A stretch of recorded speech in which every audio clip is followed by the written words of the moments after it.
Oh my god, I'm a mess. Sorry guys, I'm new to this, okay? Okay, so tonight I'm finishing the second half of the Pearl's appearance on a podcast with Tim Pool. Rachel Wilson was there, Lauren Chen was there, and some other girl was there. I think her name's Isabel, maybe Isabella or something. So we're gonna finish watching that, the second half of that. The first stream I posted the other day, it was my most viewed live stream. I was not expecting people to actually watch it. There wasn't much love for the stream. It seemed like Pearl's a bunch of Pearl's army and simps were there to, I don't know, tell me how terrible I am and how good Pearl is or something. So I'm gonna try to redeem myself tonight, maybe, because I wasn't, I don't know, we'll see. I'm gonna try to take this a little more seriously and actually present more information to support my arguments and back up my claims and stuff. So we'll see how it goes. Others, they're working women in offices, so they have this natural bias. My life is good and everything I'm doing is correct. And then the women who are like, my family matters more than anything else, and I'm not concerned about what's going on outside this house. What matters inside this house is my thing. She's not writing these articles. We're not hearing her perspective. Well, I mean, I don't call myself traditional or conservative because I'm like, who's tradition, what tradition? That's very vague, very nebulous. And conservative, we haven't conserved anything. There's nothing that's been conserved. So I spent 20 years raising a family before I started doing this, and I kind of got into it by accident. I wrote this little book thinking maybe my dad would read it and maybe my grandkids would read it, and it just kind of blew up. Now you're killing it. So now here I am. But I have 5 children. I've homeschooled them. Like, I spent 20 years in my house, in my kitchen, chained to the stove. No, I'm just kidding. Doing all of that before I started making commentary on this sort of thing. And yes, I'm sorry, but if you have a whole career outside of your marriage, that complicates things. Women don't want to talk about that, about how difficult it is when you are over here trying to hustle for your career and, you have goals that are not related to your family and antithetical to your family, how that is going to interrupt your family life and your marriage. I want to trigger as many feminists as possible, so I'm going to get into this. Let's go. Get to this point. So there was a bunch of data that was released by like dating websites on the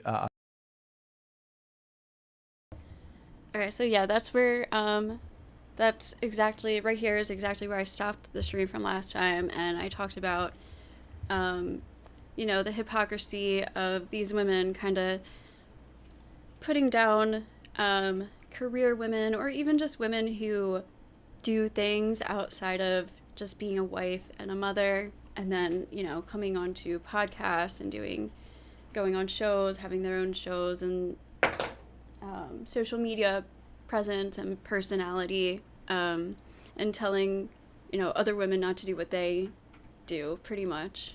And then I also mentioned the fact that I think it's really good for women to have something that they do, that they care about. It doesn't have to be a career. It can be a hobby. It could be volunteering.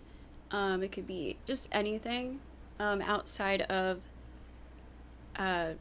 taking care of children and the home and your husband and all that. I think I don't have any evidence to support this, but I believe that women kind of being trapped in that, taking care of the kids and the husband in the house and having really nothing beyond family life for her to focus on or participate in or be creative with or anything like that. I think that does contribute to a lot of women's mental health issues, anxiety, depression, things like that, especially back in the day, like in the 60s and stuff. That's when all the depression medications and things started coming out, the nerve pills and stuff, because women were just going stir crazy at home, having nothing to do. And of course, children are very, they're amazing. I'm not saying anything against stay-at-home mothers or, the fact that women say children are their life purpose and all that. But it is really good to have something else just for you that you care about for yourself, that makes you feel good, that makes you feel like you're contributing and creating, and in turn, that'll be healthier for you, which will be healthier for your family and your children, your relationship, your marriage, whatever. So that's how I ended the stream, part one of this, and I just think that's a really important message that doesn't get talked about enough, especially not in this traditional tradcon red pill kind of spaces. So I just wanted to note that, and now we are officially starting the second half of the video that we're talking about. Societal value of men and women. And I think it was OkCupid something like 20 years ago or 15 years ago, showing that societal value tracked among like the willingness of people to interact with each other. Women start their whole lives from zero through all their teen years at 100% societal value. They're protected, they're offered opportunities, they have easier time getting entry-level jobs, and men start at zero. Yes. Young men are considered unskilled, non-valuable, break rocks, kid, earn your place. And then around the mid-20s, a shift starts happening where women start to experience a decline in social value while men experience an incline. Yep. Men are becoming more skilled and more valuable as they become stronger and more capable, and not even all men, only a small percentage of them. Whereas as women age, society values them less and less for the obvious reason of the intrinsic value society had was the ability to have kids. Mm-hmm. This results in, if your whole life, everyone around you is saying you are the best, and then one day you start hearing everyone say you're not so great and men are better, you start to feel like something's being taken away from you. Yes. Mm-hmm. And so one of the hypotheses I have is that for the average guy who grows up in the gutter, is more likely to be homeless, more likely to be a victim of crime, less likely to get entry-level jobs, much harder at a younger age to get a job than women in their teenage years. These guys are like, man, it's rough. Now they're 26 and they're like, life is finally getting good. They're tolerant of the crap. They're used to things being cruddy. And so now they're kind of comfortable. They start hearing women say, man, it's not fair. I'm having these things taken away from me. And the guy thinks, this is the least concerning thing I have ever had to deal with in my life. But that then confers to the men saying, sure, fine, whatever, I don't care. I don't care if you're going to do X, Y, or Z, or the law says this. I've literally eaten out of a dumpster before. Right. This is not my problem. Mm-hmm. Right. And so women experiencing decline creates a pressure on our legal system and our society to continually shift everything back into benefiting women. Yes. Yeah, well, I think this is a really funny take. And I honestly have a hard time understanding it. I hate this idea that, women are born with value and men have zero value. And as we age, women lose value and men's value increases. I do think that is true for dating.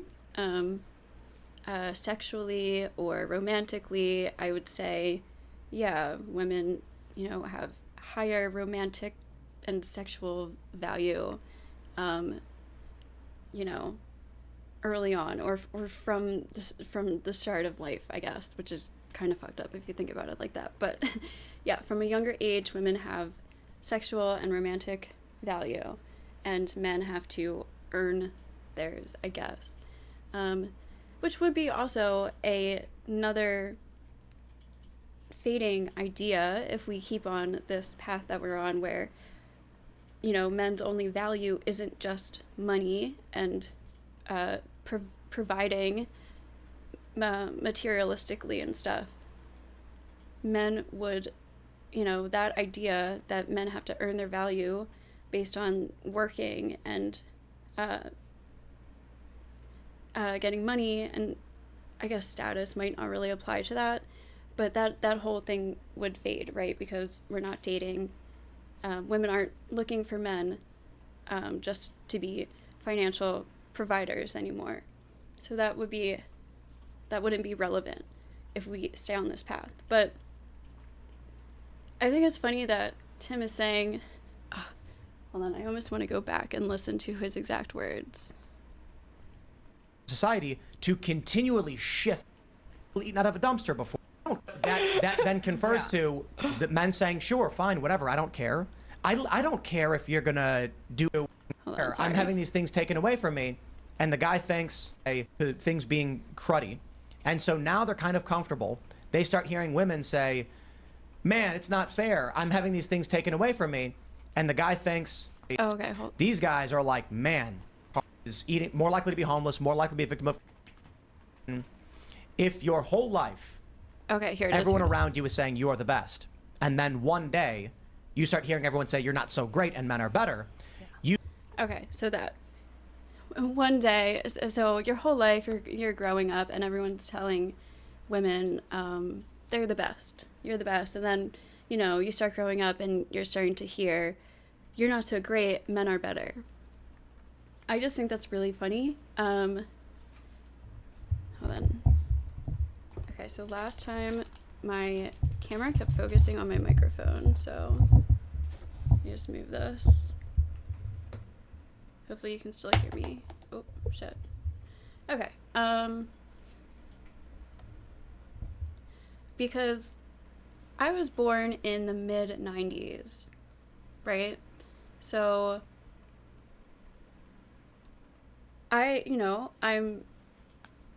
we're at the time where women weren't oppressed and anything, women worked. My mom was a stay-at-home mom until I started going to elementary school full-time or whatever.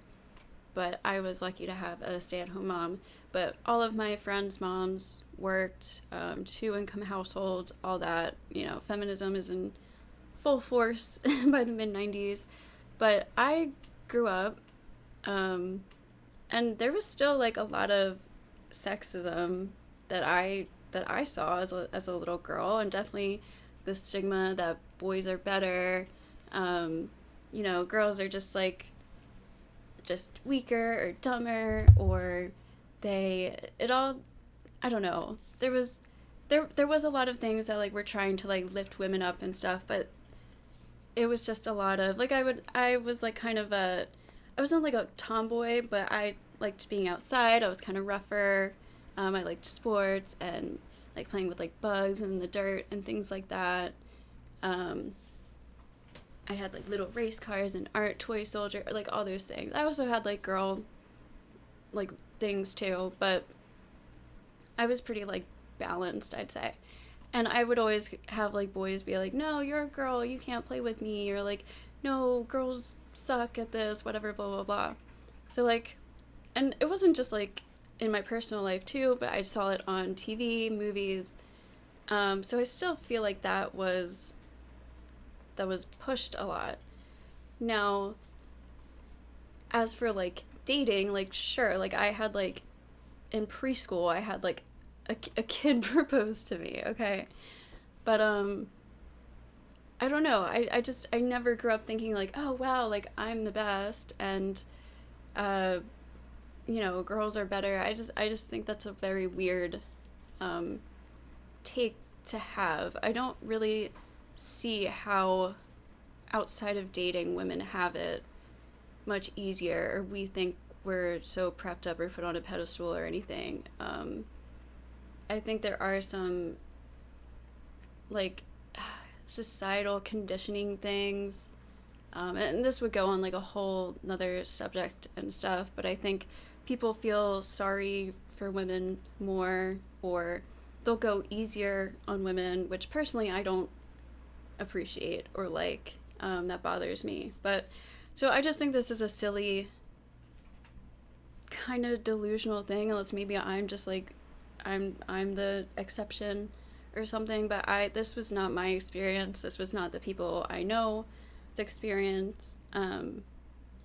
So, and I really just think this is a very terrible idea. It's also honestly offensive to me, just saying like, oh, women are born with value because we're pretty, and that's like our, or we have a vagina, I guess, like that is our value, and the men have to earn theirs. And I've talked about this before on some other panels and stuff, but I think a lot of maybe men in particular think that women don't care to have any value outside of gaining males' attention or getting guys or being the most beautiful woman or the most sought after girl or whatever.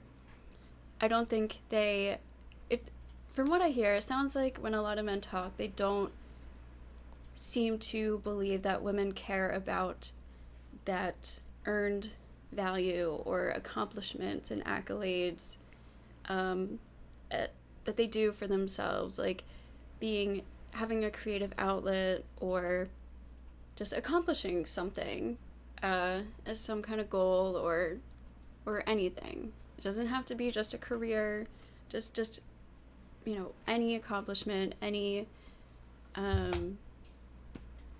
building something, making something, contributing something. We are very social creatures, all of us, not just men. And so contributing to our societies and our communities is very important to everybody. We want to feel like a part of our world. Like, I believe that everybody, would like to leave some kind of legend. And obviously that's not possible for everyone to leave a world-known legend for the future generations to know your name and stuff. But everybody wants to make an impact on the people around them, in the world around them. And I just, from the way a lot of people talk, they talk like this only applies to men and not women. And I think that's something, this almost has to do with my first point. It goes back to my first point about women, doing something for them, being creative or volunteering, just contributing in some kind of way. It could even, contribution could just be to yourself to create something that, anything. I think you guys can, figure out what I'm referring to. But,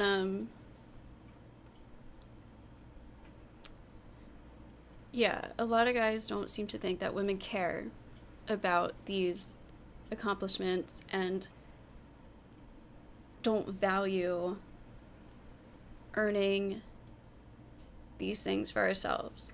Like, it's not enough to just be pretty and, have whoever ask you out just because you're a girl. Because that's the thing, too. A lot of guys conflate value with how many guys want to sleep with you, but they're like forgetting that that's not valuable to most women. Most women, I don't know, so like Tim is saying, it is true, you hear from a very young age, oh, you're so pretty, or like, all these guys are asking you out or messaging you on all the social medias, you don't even know them, and just like on Tinder you get all the your inbox or whatever, your matches are full, right? And guys seem to think that's valuable to women, but it's not. It might be valuable to them because they value one night stands and hookups more than women do, but it's also not only that, but it's not valuable because those guys who matched with her probably most likely also matched with the last girl and with the next girl. Or not matched, but swiped right on the last girl and will swipe right on the next girl. And he would be happy with her, the last girl, or the next girl. So that's not really a compliment because these guys just want a girl, most of them. They just want a girl. It doesn't have to be you. And so, no, that's not a compliment. That's not valuable. Maybe that's valuable to men who value hookups and one-night stands and casual sex like that. But, I just hear that being conflated a lot. So, and women do value, accomplishments and doing something for yourself, for your community, for your life. I just think that's a really important message to put out there that we should talk about more, just like recognize more. It feels good creating things, making things, and contributing to society. And that is something that females have the same as men. So this idea that women are born with value and then men aren't, it only applies in sexual and romantic, factions or aspects or something. But beyond that, it's not relevant. You start to feel like something's being taken away from you. Yes. And so one of the hypotheses I have is that for the average guy who grows up in the gutter is more likely to be homeless, more likely to be a victim of crime, less likely to get entry-level jobs, much harder at a younger age to get a job than women in their teenage years. These guys are like, man, it's rough. Now they're 26 and they're like, life is finally getting good. They're tolerant of the crap. They're used to things being cruddy. And so now they're kind of comfortable. They start hearing women say, man, it's not fair. I'm having these things taken away from me. And the guy thinks, this is the least concerning thing I have ever had to deal with in my life. But that then confers to the men saying, sure, fine, whatever, I don't care. I don't care if you're going to do X, Y, or Z, or the law says this. I've literally eaten out of a dumpster before. Right. This is not my problem. Mm-hmm. Right. And so women experiencing the... Sorry, the last part to that. Like, just because, women basically have unlimited sex options, or maybe dating options, that doesn't mean that she's had a privileged life either. Women have dating privilege and sex privilege. Like, that's it. I don't know why people, especially red pillers, conflate that to all of life, like being privileged as far as like all of life goes.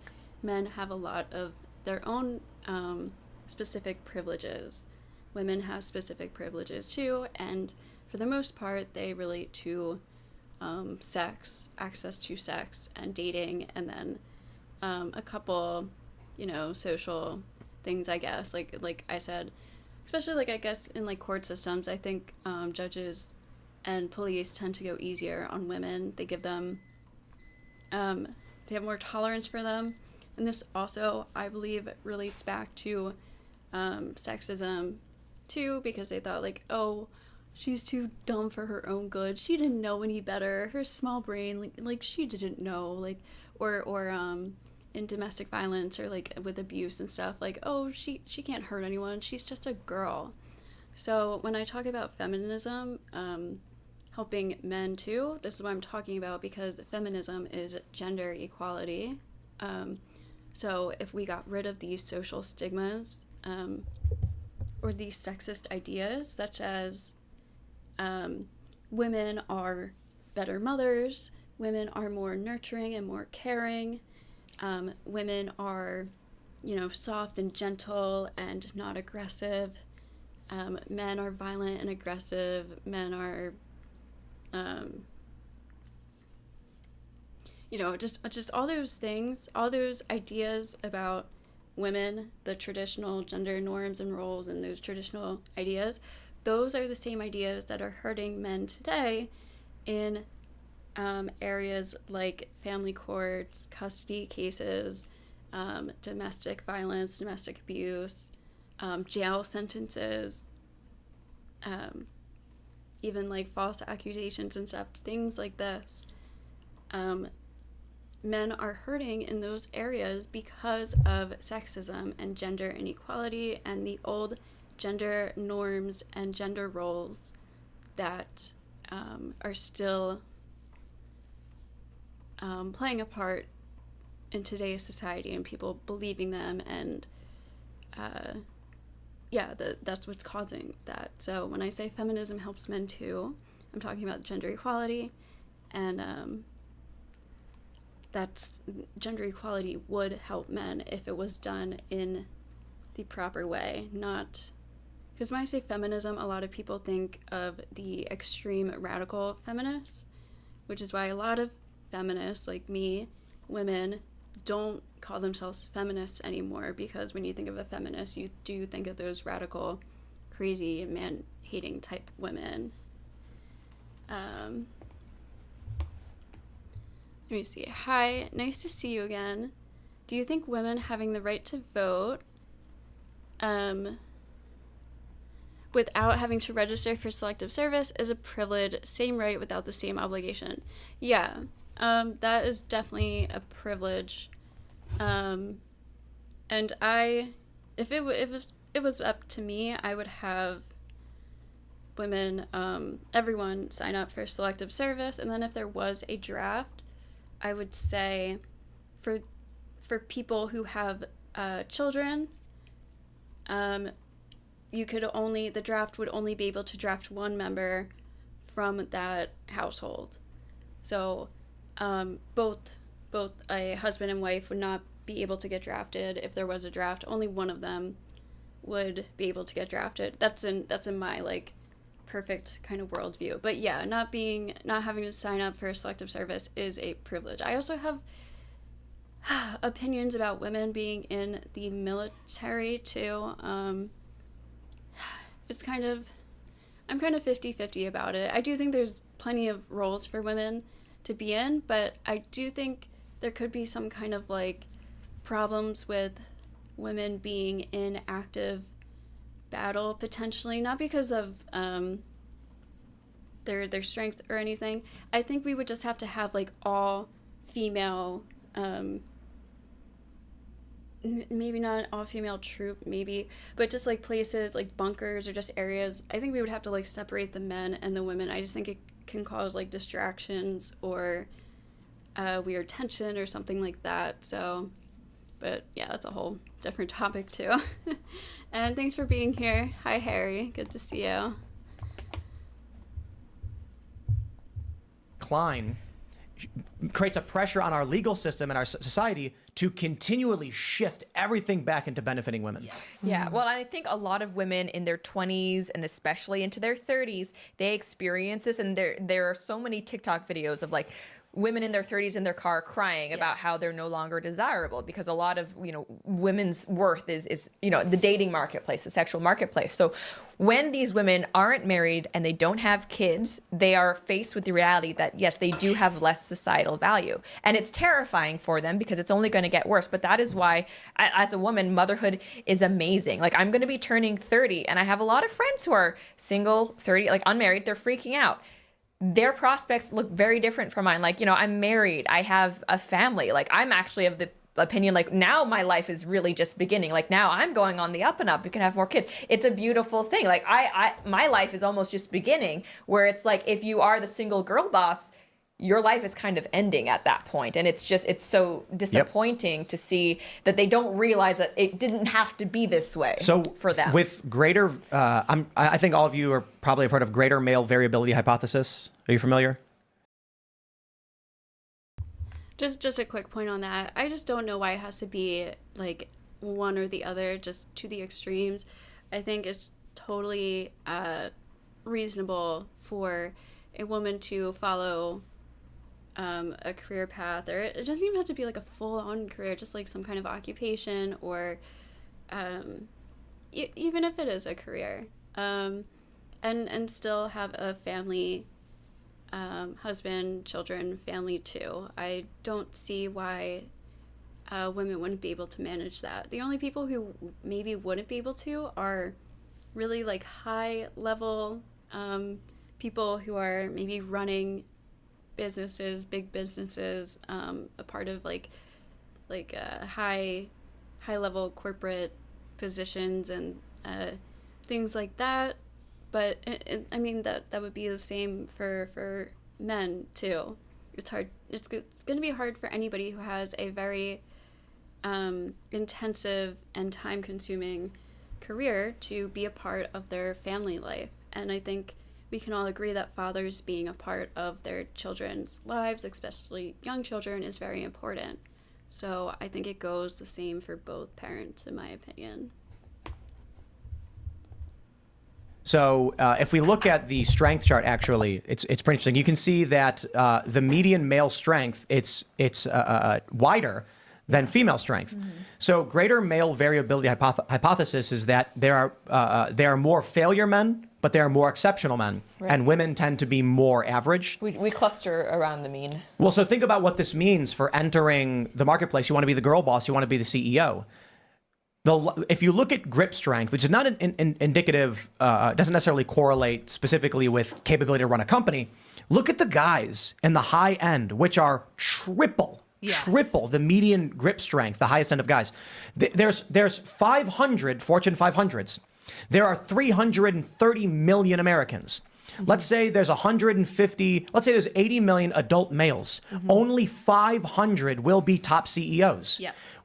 That means the girl boss who is in her late 20s, entering her 30s, and thinks, I want to be the CEO, not the mom, has to compete with the highest end of the male capability spectrum, which tends to be, due to greater male variability hypothesis, there's going to be 10,000 male geniuses of insane strength fighting each other, and there's going to be 100 females. That means the likelihood of you seeing a Fortune 500 CEO female is going to be very, very low unless we pass DEI laws. Can I ask a question? Okay, so I don't know why Tim used the male grip strength chart for this example. I know what he's talking about, and he is right. So the higher male variability, I think is what it's called. So if I were Tim, I would have used IQ statistics. So there's more women have higher IQs. Women on average, I believe, have a higher IQ than men, but there are a lot more very high IQ men and a lot more very lower IQ men. So there's more of a range, although I believe on average there's more women with a higher IQ. But when we go to like the extremes, there's going to be a lot more male geniuses than female. And that I believe that's what he's trying to explain here. I don't know why he used grip strength though. I think that's very random. This is probably one of the only times I agree with Pearl. Eventually she says, like, what does this have to do with grip strength? It's probably one of the only times I've ever agreed with her. Question. I don't know if this is a dumb question, but why does grip strength have to do with CEOs? Grip strength? That's why I said this is not a direct correlation between. Okay, that's why I was confused. I'm like, what is that? But it tends to be this way in a lot of metrics. Oh, fine. Where even the exceptional men are so far ahead of everybody else that it's like, okay, fine. This is simply an example of greater male variability. It does not correlate with CEOs. Yeah. It's an example of how in grip strength, almost all women cluster right at the same point, but men, look at this. I think IQ is similar. Yeah, IQ is similar. Again, women are more clustered around the mean, so their curve is looking more like this. Men look like this, so you're going to have dumber men for sure, but you're also going to have way I don't smarter believe men. it. Sorry. I know. I don't. I just look at life outcomes. I know. All the academics will say this science is proven, whatever. You got to trust the science, bro. Look, I'm sorry. I have to believe what's in front of my eyes. I've interviewed 1,000 men, 1,000 women. Women make way dumber life choices. You won't convince me otherwise. Probably some of the dumbest life choices you could make would be the ones that lead you to be homeless. Homeless are overwhelmingly men. Oh, let's talk about the homeless. Wait, actually, no. I gotta address your point. I gotta address your point. You said women make worse life choices. I'd say a man who married a woman who divorced him and took his stuff made a poor life choice. That's true. People make their own decisions, responsible for their own actions. Yeah, I think the equivalent of that would be if I get into a contract with you and you're paid to fuck me over, steal my kids, and take my money. Yeah, you screwed up. That's your fault. Right. So then men shouldn't get married by that logic. So don't get married unless you're absolutely sure you know what you're doing. Or have children. So this is my thing too, with the red pill space advice, and a lot of the manosphere as well.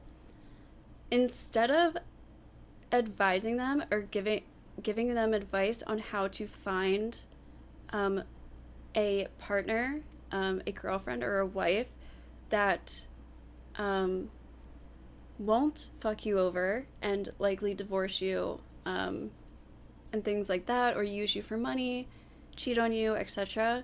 They tell them instead to just not get married and to just, sleep with a bunch of girls and just focus on making money, and not get married, instead of telling him the signs of what to look for, how to be a good partner, and what you should expect out of a girlfriend or a wife, things that you should see in her that she does for you, how she should be treating you.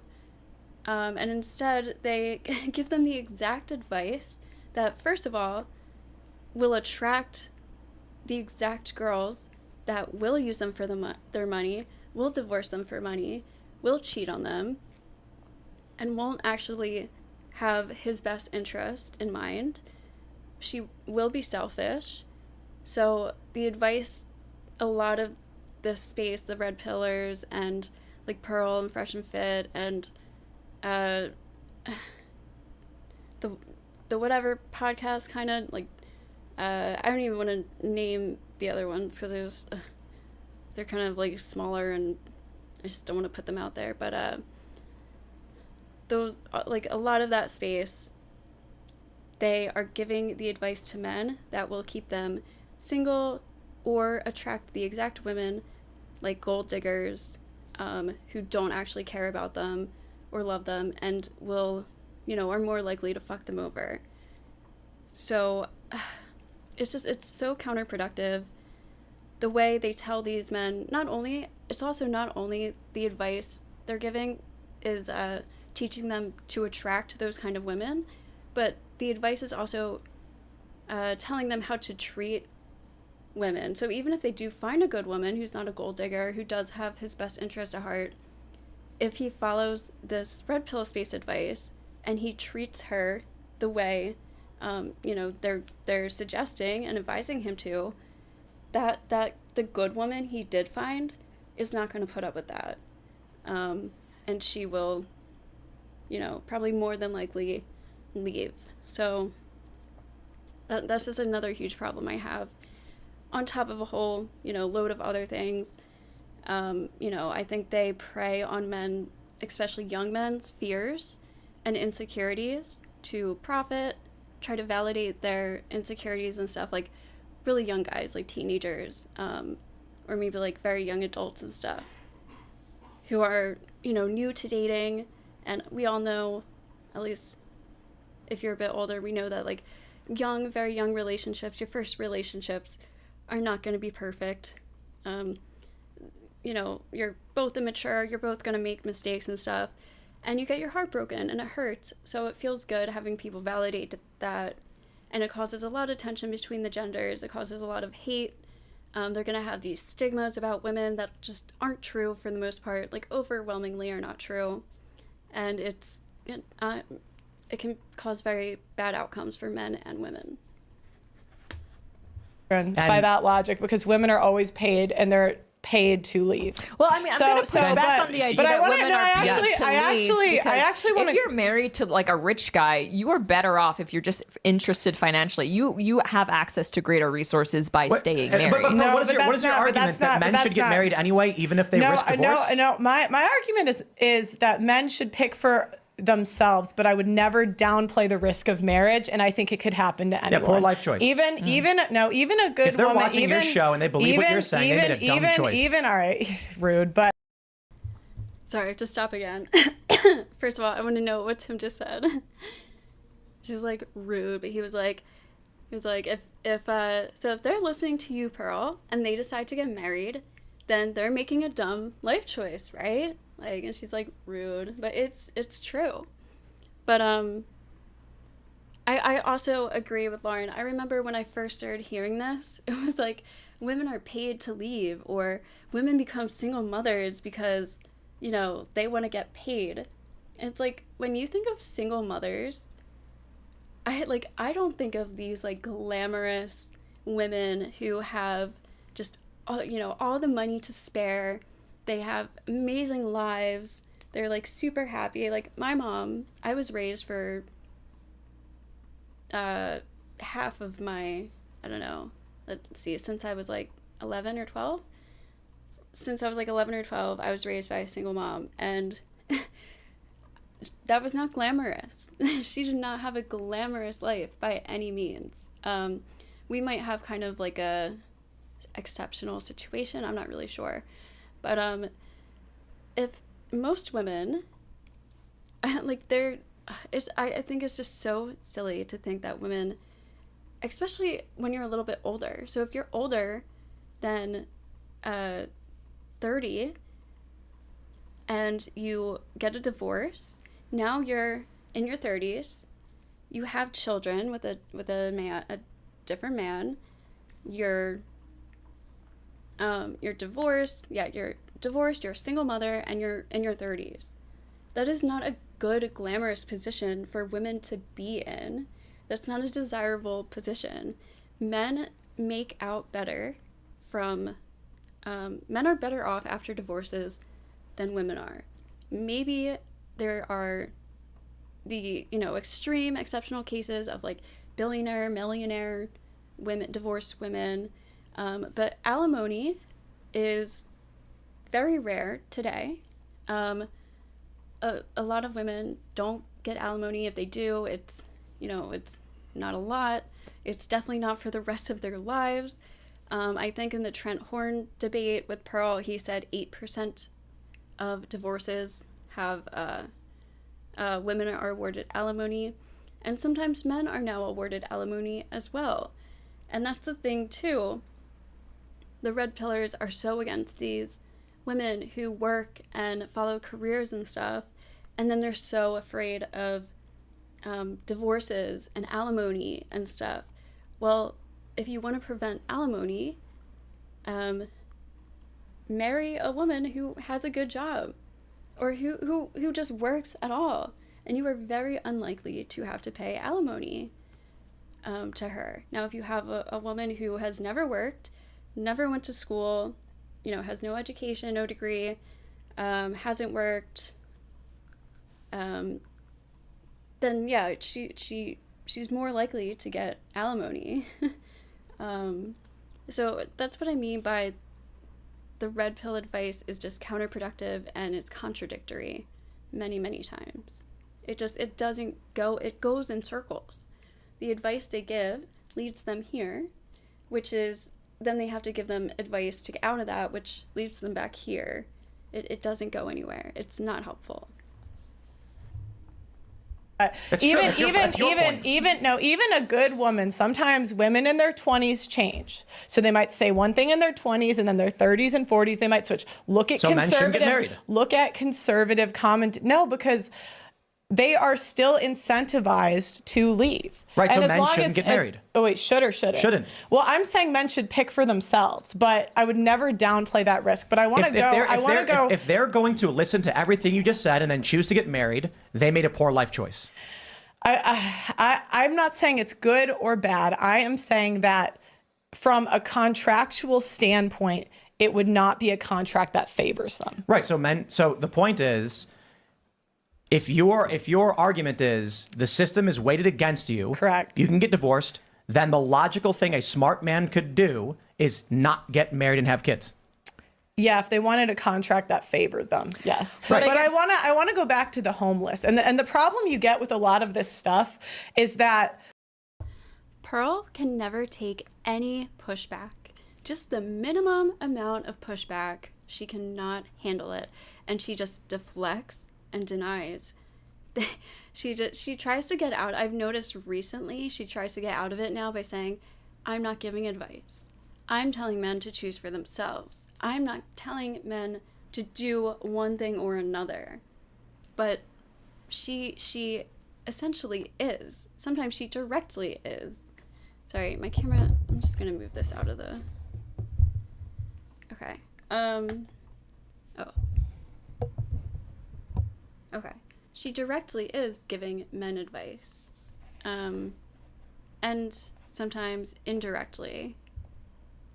So, but she just, it's just so lame, because if you're going to have these opinions and go on shows and, you know, talk about dating and stuff, but then when someone just pushes back a little bit about what she's saying, she doesn't hold up. She can't back herself up. She doesn't like stick by what she's saying when someone gives pushback. It's very weak and kind of cowardly, honestly. Like, if you're gonna have these opinions and these controversial takes, at least back them up when someone starts questioning you about it or pushing back on them a little bit. So, you know, she got out of it by saying, I'm not giving men advice, I'm not telling them to do one or the other, and then she just changes the topic immediately. And it's not just this interview, she's been doing this since she blew up like a year ago. There's not a lot of studies put into men's issues. So a lot of times what you see with the data is you're not getting the full picture, because most studies that are funded, it's for women, and the government is run by feminists. So there's a guy, he's out of Michigan. His name's Terrence Popp, really smart guy. And he actually followed 1,800 divorces in Michigan. And what he did was he found the reason for the divorces, and he actually followed a lot of those men to homeless shelters. And he found that if he goes to homeless shelters, 70% of the men owe child support. A lot of men are become homeless because of the system. Yes.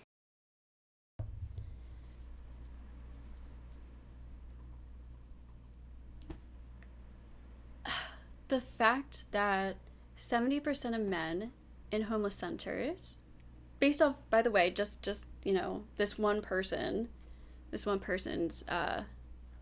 research, owe child support. So 70% of these men in these homeless shelters owe child support.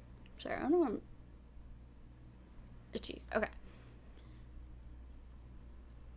That doesn't equate to the reason they're homeless being the fact that they owe child support. I think it makes sense that the majority of men in homeless shelters own child support. I bet if you were to also ask them, like if you were also to go to homeless shelters and you asked the homeless men if they have credit card debt, or if they have, you know, some other kind of like debt or monetary obligation that they haven't fulfilled, I would be willing to bet that the majority of them do. But that doesn't mean that that is the sole reason they're homeless. If anything, them being homeless is the reason they have overdue child support payments or debt and financial obligations. Homelessness is a very nuanced issue. Homelessness is largely a mental health, drug addiction related. Exactly. Yeah. There's a lot of reasons people can be homeless. From my experience, I'm in Philadelphia. We have a lot of homeless people here because, from my understanding, homelessness is illegal in New York City. So a lot of homeless people come from New York to Philadelphia, so you know they can sleep here and stuff. And we have a lot of homeless encampments, homeless people in parks and everywhere, to be honest. And yeah, for the most part, most of them, we also have a very big opiate problem here. We have Kensington, if anyone's heard of it. It's basically like Skid Row. It's an open air drug market. So there's police and people are doing drugs and selling drugs basically right next to them, just like out in the open. But yeah, even outside of there a lot of homeless people seem to have some kind of mental health disorder or drug problem. So that contributes to it too. Now I'm sure there are some men who have gone completely broke and even homeless maybe because of child support payments, even though I have a hard time understanding that because from my research, like if a man gets laid off or he loses a job, child support payments will be cut off. You might have to like they might be back paid, so you might have to like pay them later. But even if you like if you get a raise or your salary decreases, your child support payment adjusts accordingly. So I have a hard time believing that it makes them go homeless, but I mean, I'm sure it could contribute to some of that. Sure. The family court system is definitely not perfect. There's so many flaws that need working out, but I just think Pearl really perpetuates this very extreme doomer-esque picture of it all. And it's just, in the end, it's just not helpful because it's not realistic. We could actually be focusing on real problems that do exist instead of overly exaggerating things in a non-beneficial way. Yeah. So, but that's my point. But the way you're painting it is like, oh, if they're homeless, that's just a poor life choice. But I mean, from your own logic, you know, if you have sex with a guy who knocks you up and leaves, that's a poor life choice, right? These are all, we can say, poor life choices to some degree. That gets you there. Doesn't absolve the other person of responsibility either, but you are ultimately at least a little bit culpable for the I'm not situation saying they're not yourself in. culpable, but what I'm saying is that he shouldn't have to be enslaved for 18 years to a woman because he made a poor life choice. And there's no female equivalent of that. I mean, I'm sorry I'm stopping this so much, but what she just said I think is ridiculous. You shouldn't have to be enslaved to a woman for 18 years for making a poor life choice, aka accidentally getting a woman pregnant. 18 years is the bare minimum of responsibility someone should have for making a poor life choice, specifically the one of getting someone pregnant. That should be honestly a lifetime of responsibility that comes from a poor life choice of making someone pregnant or getting pregnant. I don't know why people seem to forget the woman's consequences of either having to get an abortion, because that is a consequence. Women don't want to get abortions. Even women who support abortion rights don't want to get an abortion. It's not fun. It can be it has a mental impact. It can be traumatizing. It's also, costly. It's not cheap. And it's a medical procedure. It's just not something people want. Or you have to say you adopt. Your body changes for the rest of your life. You also have the mental stress of, having a child that you gave away to somebody. That's not easy. It's not just like, oh, adopt it, goodbye. Or you have for the rest of your life to take care of a child that was unplanned, that you didn't intend for. These are the consequences for women, for accidental pregnancies for women. For men, you either have to pay child support for 18 years, you have to, like the woman, be a father for a child for the rest of your life, or you have no choice but to leave the option up to the mother of whether she gets an abortion or not, whether you want the child or not. These are the consequences that both parties have to understand and recognize, and that's why we have to be extremely careful when engaging in unprotected sex or casual sex with people we don't want children with, or when we aren't ready to be parents. I think it's ridiculous to say that it's not fair for a man to have to be held responsible for 18 years for getting a woman pregnant. It's not fair to the child. I think Pearl isn't thinking about the child when we think about these things. Child support is for children, to take care of a child that you created. There are people who abuse the money from child support, yes, but for the most part, it's to take care of a child. And if you believe that the parent is abusing the child support money, you can go through the court and ask them to get proof of what she's spending child support money on. There are ways to ensure and hold parents who are receiving child support responsible for how they spend that money. So yeah, I just think that's so irresponsible to say that, and she's not thinking about the children when she says things like this, and it pisses me off. No, because Well, the woman so- can always put the guy on child support for the most part. Having to the- raise a child that perhaps you did not want in single motherhood, some women would say that that would be deemed But she still has the choice to abort. Do you- And adoption as well. There's a case in Utah where a woman wanted to give up her son for adoption. The husband wanted it. He wanted to raise. He said, "Please let me raise." He had no rights. The kid's gone. Do you think women should be drafted? I think. There's no proof of that. We have no idea why he wasn't able to get the child. It's just, these are her examples. This is her evidence that she uses. think as long as we can vote, we should be drafted. I think it's better that we didn't vote. Agreed. But I think if you're going to give women the freedom, like as long as we have the freedom, give them the responsibility that comes with it, or you can opt out. Yeah. I talked to Vivek Ramaswamy about this a year ago.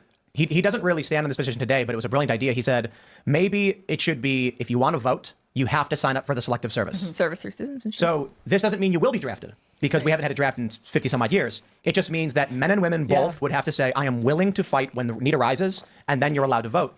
What would happen?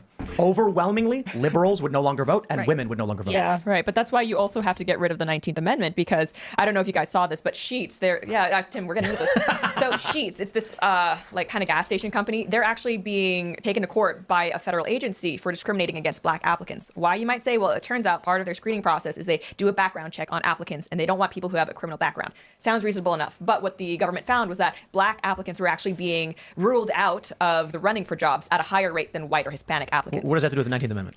No, it's the Civil Rights Act, right? Oh. So basically, the federal agents are actually acknowledging that perhaps this discrimination was not purposeful, right? They weren't trying to discriminate against black people, but still, because the outcome was inequitable toward black people, they were still running afoul of the Civil Rights Act, which prevents discrimination based on like immutable characteristics. So I am in favor of service through citizenship, but the reason why the 19th Amendment is a problem with that is that if it were to be the case that there was some sort of metric for service for voting, and it happened that women were disproportionately not represented, I could see they would absolutely make the case that that requirement was running afoul of the 19th Amendment because the outcomes were unequal. Yeah. Does everybody agree to get rid of the 19th? Is that what you're? Yeah. Yeah. What are your reasons for it, Pearl? But women shouldn't vote because we don't do equal work. So I think if we're not running the infrastructure, if we're not in the military like men are, we're not paying taxes like men are, I don't think that we should vote. Or dying on oil rigs. Right. Yeah. Do you, so it's basically like women aren't contributing enough to society in the same ways with like the taxes and stuff like that? I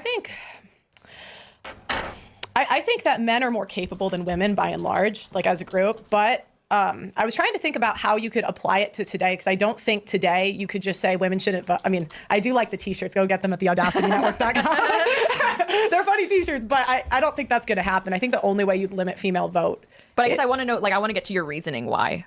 Because I think if you're going to have a say in the policies, you need to have some skin in the game. So you need to be running the infrastructure. You need to be a net tax. I think only 20% of people are net taxpayers anyway. Very small, yeah. Yeah. I think maybe own land. We could go back and forth about what exactly you would need to require in order to vote, but I think you have to have some skin in the game. Otherwise, you're just going to keep voting for benefits. Net taxpayer, real quick, just so everyone understands, something like only 43% of people pay taxes because the rest are on, like they don't reach that threshold. Right. But of that 43, many are receiving more in government benefits than they actually pay. they're still not net taxpayers. I like the net taxpayer for a vote. Yeah. So continuing on that, do you also support repealing the 15th Amendment? You have to remind me what the 15th Do you Amendment think is. I'm sorry, go it's ahead. basically like the 19th, but for black people? So it says the rights of citizens in the U.S. to vote shall not be denied or abridged by the U.S. or by any state on account of race, color, or previous condition of servitude.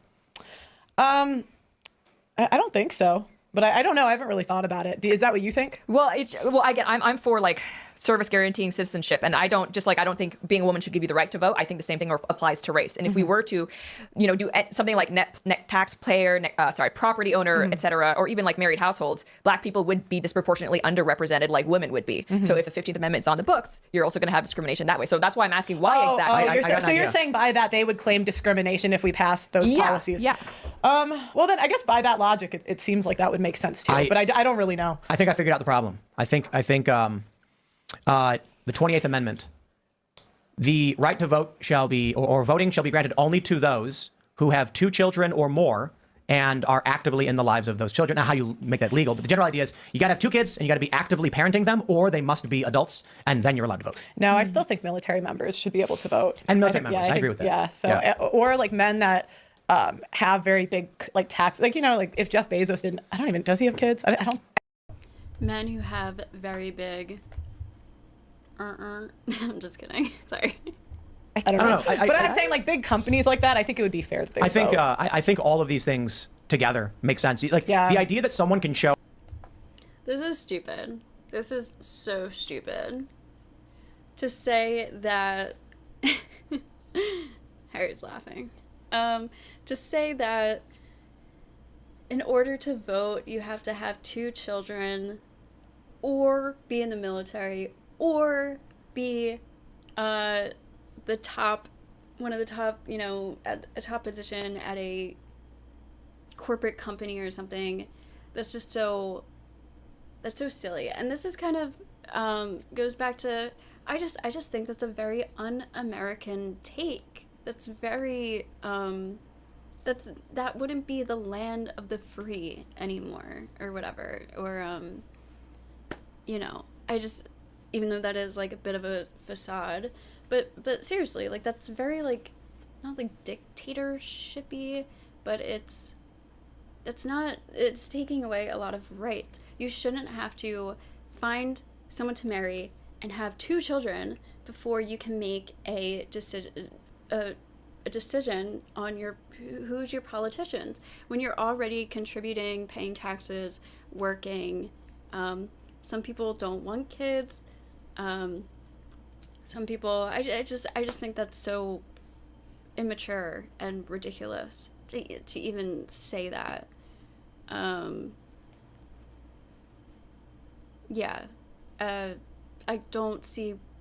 also don't understand why women wouldn't be able to vote, why women shouldn't vote. They always say that it's because women don't contribute or women have a bunch of debt. Men hold the majority of debt for credit card debt, personal loan debt, auto loan debt, basically all areas of debt except for student loans. The only debt that women hold the majority of is student loans. Men hold the majority of debt for every other category. So that doesn't count. As for contribution, of course, men hold a lot of the more laborious and infrastructure jobs and stuff, but women contribute to society in their own way. Not only do they also work and have jobs that contribute to play a role in a society, but they are their mothers, caregivers. They live here. I just think this is just such a silly, stupid idea. Up and when I think it was 2020, Andrew Yang said he was going to move to Georgia. End of 2020, he's going to move to Georgia to help who was it, Warnock or whatever, and I remember the guy's name, in Georgia win. It's like, you don't live there and you're going to go to their state and vote on how they should be represented is insane. Right. Yeah. And that's because in this country, voting is no longer about winning an argument and deciding on how your side should be run. It's about collecting pieces of paper with names on them. Mm-hmm. That's it. Yeah. I have a little bit of a different take on women voting, even service and these other things. Like even my husband will say, maybe if they're willing to do like years of service or something, I would still say no based on the argument that the anti-suffragettes made, which was that if you as a woman cannot protect persons or property, if you're not going to be defending the homeland, if you're not going to be defending your home, why should you be voting? And the reason is, like, this kind of lends itself to the bigger conversation of why do we have this idea that women were historically oppressed? Were they actually oppressed? Mm-hmm. If you go back and read their writings at the time in the 17th, 18th, 19th century, they said, no, we're privileged. And then you'll hear a feminist say something like, oh, but they couldn't have bank accounts. But they never tell you why. They never tell you why women didn't have bank accounts or credit cards. And it's because legally, women cannot be held responsible for supporting the family. And you see all this debt we have now? They couldn't be held. Yeah, women could not accrue debt that way. And what would be the point of a woman owning a bunch of land if she can't make the land produce anything? She can't defend the land against people who might come and try to take it. There were practical reasons for these things. It wasn't just the evil patriarchy trying to keep women down. And I think, how do they know she can't make the land produce anything, though, if they never even give them the opportunity to? Like, that is oppression, that is sexism, saying you're a woman, so you can't, okay, maybe she can't like physically defend her land, but she could maybe turn it into some kind of farm or business, or, you know, aren't women like gardeners and or like the gatherers? And I feel like that's like a womanly thing. Women used to work on farms, their family farms, all the time. That was actually like a huge job that women did. Even like men would go out to work and women would stay home and take care of the livestock and the farm, the family farm and all of that. So somewhat related, most taverns in the Revolutionary War period were owned by women. Oh, it's very interesting. I know that during the Prohibition was one of the kind of oh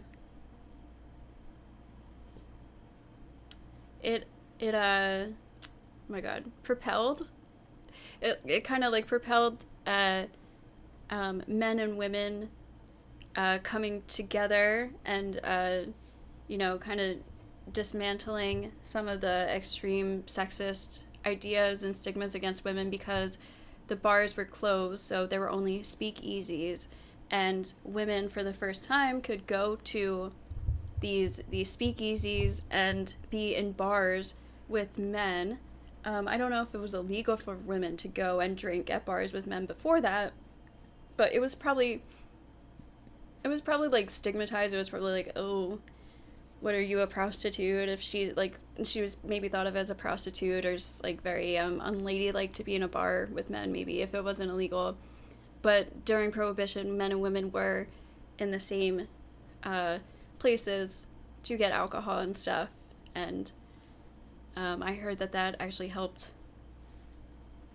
dismantle a lot of the stigmas about women and stuff during that time, because they were coexisting in the same place, and for one of the first times in large numbers.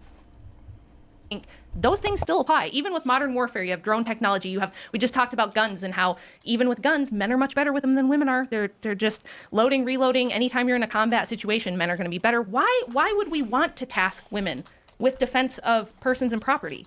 So why would we want to grant them voting I would be rights? so pissed if I called the cops and they sent me a female cop. I would be so pissed. If there's a natural disaster, there's like a huge hurricane that takes out the entire southeast, right? And the power's out. You have a there's female firefighter. Nobody's like, oh, send I'm an athlete. I'm 6 foot. I'm like, I'm taller than most. What are you going to do that I can't do? Right. But, So I wanted to bring up, so your Nala video. What did I do that was so wrong about Nala? I wanted to talk about this whore. Yeah. So, you know, this is a thing where we brought it up when I was talking to Andrew, Rachel's husband. You can find him at The Crucible, I believe is his channel. So basically, I am of the belief that if you are a new convert, you should not be in any type of leadership position at a church, especially as a woman, pastor. No. I mean, women should never have any leadership role in a church. To begin with. That's a red flag. Yeah. Basically, if you're going to church and it's like, this is the female So pastor. we'd agree. Mm-hmm. Well, hang on. But so I don't disagree with everything you said about her. But basically, you had some tweets saying like, Jesus won't save these hoes. And I think it's reasonable to be skeptical. And, you know, you were kind of digging on whether Nala is or is not still engaging. She raised her OnlyFans prices after this is confirmed. She raised her OnlyFans prices after she was saved. Right. I think anything from that, she's full of shit. Yeah. So I'm not here to. I support you trying to keep her accountable. I don't think that's a bad thing. Then why did I get a 30-minute video on me? Well, then why did I don't know? It's 20 minutes. It wasn't 30 minutes just watch on the you. I whole was thing. going through a bunch of tweets. Classic woman exaggerating the number. But the idea Sorry, I'm is, still a woman. Yeah, what can you do? Do you think it is possible for Christ to save someone like Nala? It's possible, but I need some evidence. I need some evidence that you've done something before we put her on a show and say this woman is saved, because it's going to deter people from Christianity in the long term. If men, see they're putting OnlyFans whores as preachers in churches now. Sorry, I don't know if that's going to affect YouTube, but so I think when someone's clearly full of shit, we got to call them out on it. Do you not see like there could be kind of a middle ground where we say, hey, it is amazing you've come to Christ. Let us encourage you in your walk with as a new Christian, while also like simultaneously not saying, hey, let's make this person our preacher. Would you let a reformed pedophile buy kids in church? They said sorry. Would you let them buy the kids? Buy the kids? Mm-hmm, buy the kids. Would you let them in the... First of all, a pedophile is a danger. And not only that, but a danger to children. And I want to respond to Harry's comment. I agree, men are gonna be better. Men are soldiers. Yeah, so I have kind of like conflicting opinions about women in the military. I do think women can do it. I think there are certain women who are definitely very athletic and in shape and able to do that, but they're definitely exceptional type women. I think there's definitely roles for women to be in the military. There's not every role is, on the battlefield. There are like intelligence. There's just other operations that don't require physicality. Even like the Air Force, I think like that could be possible too. But for the most part, I don't see this like push for having women, and I do think it can cause some problems just having men and women work together in extreme life-threatening situations, because I just think it can cause some tensions and distractions when you should really only be focusing on your task and stuff. Like if people start flirting or there's drama, it can like ruin your focus, I think, if men and women are put together in these extreme situations. But I do think there are some off the battlefield roles for women to be in the military, and I could see some exceptions too. But yeah, that's not really something I really am really like gung-ho for or have like super strong opinions about. But I can, I see like both sides, I guess. I was looking for, there was a video of Pearl, an old video from a couple years ago, I think. It was before she had a bunch of subscribers. Nobody knew her. And she said when she was little, she wanted to be a preacher or a pastor. Are they the same thing but for different kinds of churches? I forget. But, excuse me, sorry. She wanted to be a pastor, I believe, because it's only men can be pastors. And Pearl said in this video, when she was little, she wanted to be a pastor because she wanted to be the first female pastor. And when she was a little girl, she wanted to do everything that it was like men only. So Pearl was a little feminist as a little girl. Yeah, I actually have I have a conspiracy theory about Pearl. I have a conspiracy theory that Pearl is actually really a feminist. And she is faking all of this, in order to become the female leader of the manosphere. And kind of, she's like fooling all of these men to subscribe and send her money and see her as a leader, or one of the leaders of the manosphere. And actually she's like just like laughing to herself, like, ha ha ha, all these stupid men, blah blah blah. I don't really think that's true anymore. I thought this like a couple months ago before she really started getting like super extreme. I really just think she is a grifter. I don't think she believes most of this shit. I think she says it because she knows it causes controversy and people click on it. It causes like, what is that called? Shock value. So I really think that's the majority of what she is. Is that all I wanted to say? I think so. The church freely, a reformed pedo. No, I don't think you can be a reformed So pedophile. why are we bringing a reformed hoe who said she wanted to sleep with married men and love to get them to cheat around married men? No, you put them in the back of the church. You say, why don't you show us that you... Oh yeah, one other thing. a lot of Christians, a lot of very religious people in general, have had very extremely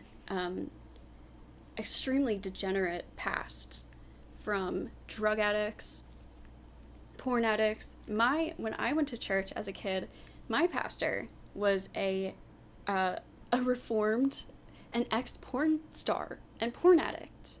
And he would tell everybody this, and that's the point of religion. You're being saved. You found God. You're now walking the path. Jesus can save everybody, or Allah, or whatever. That's the point of religion. And like, my uncle is a very extreme evangelical Christian. Him and his wife, his whole family, super Christian. And he's a reformed drug addict. He was in jail. It's totally normal for people who have degenerate bad pasts to then turn to God and become devout Christians. I do think it's fair to have some skepticism about newly reformed Christians, especially ones who have internet personalities or are on Instagram, and are they really just using it for their own benefit, and they're lying. I think that's totally fair. But yeah, Pearl is not a real Christian. She's just using it for her audience, because her audience are mostly Christian, and there's nothing she does that, or talks about, that ensures me, or I think anyone, that she's actually Christian. She just says that because her audience is, and yeah. Christ walked with a lowly crowd, didn't he? I think so. I'm pretty sure. I'm not a expert or anything, but I'm pretty sure Jesus at the Last Supper table, he knew Judas, right? Judas was going to kill him and betray him. He was aware of that. And yeah, I think he would go. He would help the people that needed help, and fix themselves and become better people. Like, Jesus isn't, God and religion isn't supposed to be like gated off. It's not like a gate kept from other people. They want people to come in to better themselves and become better people, save themselves. That's my understanding. You actually put your money where your mouth is, do some work, and then come back. I don't have a problem with that either. If so then I shouldn't have got this video. Well, you said Jesus can't save these hoes. That's the issue, right? Yeah, I welcome the skepticism. They have to save them. They have to at least delete the OnlyFans. Well, people say she has deleted it now. Okay, so she deleted it the day before the Michael Knowles interview. She was saved in December. She had 1 month, 2 months, 3 months, 4 months, 5 months. She raised her prices and didn't delete it till the day before. And then I'm still finding Telegram chats. And then the women, it's those, and I don't know if those look legit. So but my point is, what you should make sure that all your shit's at least down before you come out and start preaching, if you really gave a shit. It's definitely sketchy, I would say. And I think the problem is with conservatives, like, so eager and desperate to find anyone that could potentially be on their side now. Like, you see Bill Maher, for instance. Yeah. If Bill Maher, he's clearly a liberal, he'll say free speech is good, woke bad. Conservatives are like, this is our guy, even though he's like a Trump hater, clearly not conservative, a liberal. He's just not super woke. But right, we're just so desperate, so that's why Nala was propped up by everyone. But I want to show what's happens, because this happens in churches all the time. Right now, you make a video defending an OnlyFans chick, but Crowder couldn't get the benefit of the doubt. I know. I've known Crowder for a long time. Like, that's a different issue. But I don't know but we all know what she did on the internet. She was getting tag teamed by 2 dudes and 8 months ago. I think you should use her. I think the idea that whether or not she's truly formed is immaterial to the fact that she's become a propaganda tool for virtue. Yeah, but why would you want her to do that if she's going to go back later? What evidence? And this is why you have young men. I know you said some young men are going to Orthodox, but by and large, men are leaving the church. They're leaving the woke churches, and they're going back to the really traditional, like the Roman Catholic Latin Mass, the Eastern Orthodox, the really traditional, like Lutherans or Baptists are seeing. You have to make it more profitable for her to stay as a reformed individual. So if the issue is an OnlyFans hooker comes out and says, I am reformed, I've seen the light. And then prominent people say, we will never accept you, screw you. She goes, there's no light for me, I can't live this way. I'm saying do some work. anything. My God, could you go to a convent? I mean, she was getting tag teamed by 2 dudes. So 8 months ago. So it's like, okay, could we send her to, I don't know, some missionary or something? And so the response from the right should be like, wow, that's I don't know. The Keep response, her away from the married men. You want to find your the response husband? should be we judge them by their works. And I think the response should be, we accept you, but let us see the fruit of Christ within your life. And I think people have been critical about, well, all the millions that you've made essentially leading young men to sin. I think it would be a great show of faith if she were to do something with that money. Exactly. Whether it be charitable, to a church donation, something like that. Maybe even specifically a men's organization, because that's the group that she was predating on and exploiting. And what you're communicating to young women is you can do whatever you want, say sorry, and here's your media career. That is the Catholic Church. That's right. You can go and ask for forgiveness, and if you truly mean it, it is granted to you. And then we should be advocating for women to try to change their lives, right? I agree. It's I don't have a problem with women changing their lives. What I find offensive actually is using Christianity as a grift. I totally agree. And I just find that offensive. Except and I agree with you, but I would say if people begin to believe that the better grift is not in being a hooker, but being a Christian, that's winning the culture war. And I think you could argue that, but those women tend to be so damaged, they tend to do the same thing. And what you see over long periods of time is now you have predatory women in the church. No, I agree. And then oftentimes young men that don't know better end up marrying these chicks. And so I would agree with you on that, Patsy. I'm just saying, at the very least, her attempt at this grift, if it is a grift, shows that she believed the right side of history and the profitable side of history is virtue, not degeneracy. It doesn't mean she's not a degenerate. It just means she's being like, ooh, there's more money over here. That's a good sign. My argument is I think it's funny how conservatives give an OnlyFans whore the benefit of the doubt, but they won't do that for Steven Crowder. I agree with that. And I see that same pattern of behavior. And the reason, and I see that same pattern of behavior at churches across the country. I see these same with Andrew Tate, right? Andrew Tate is someone who he got rich, webcam industry. There's some people who are still very, very against him for being a pornography peddler. He has since, he's Muslim now. He basically still believes, I did what I had to do. I had no money. So he hasn't really apologized for it. But at the same time, that's not the same person who he is today. But you still have. That is not true. That is not true at all.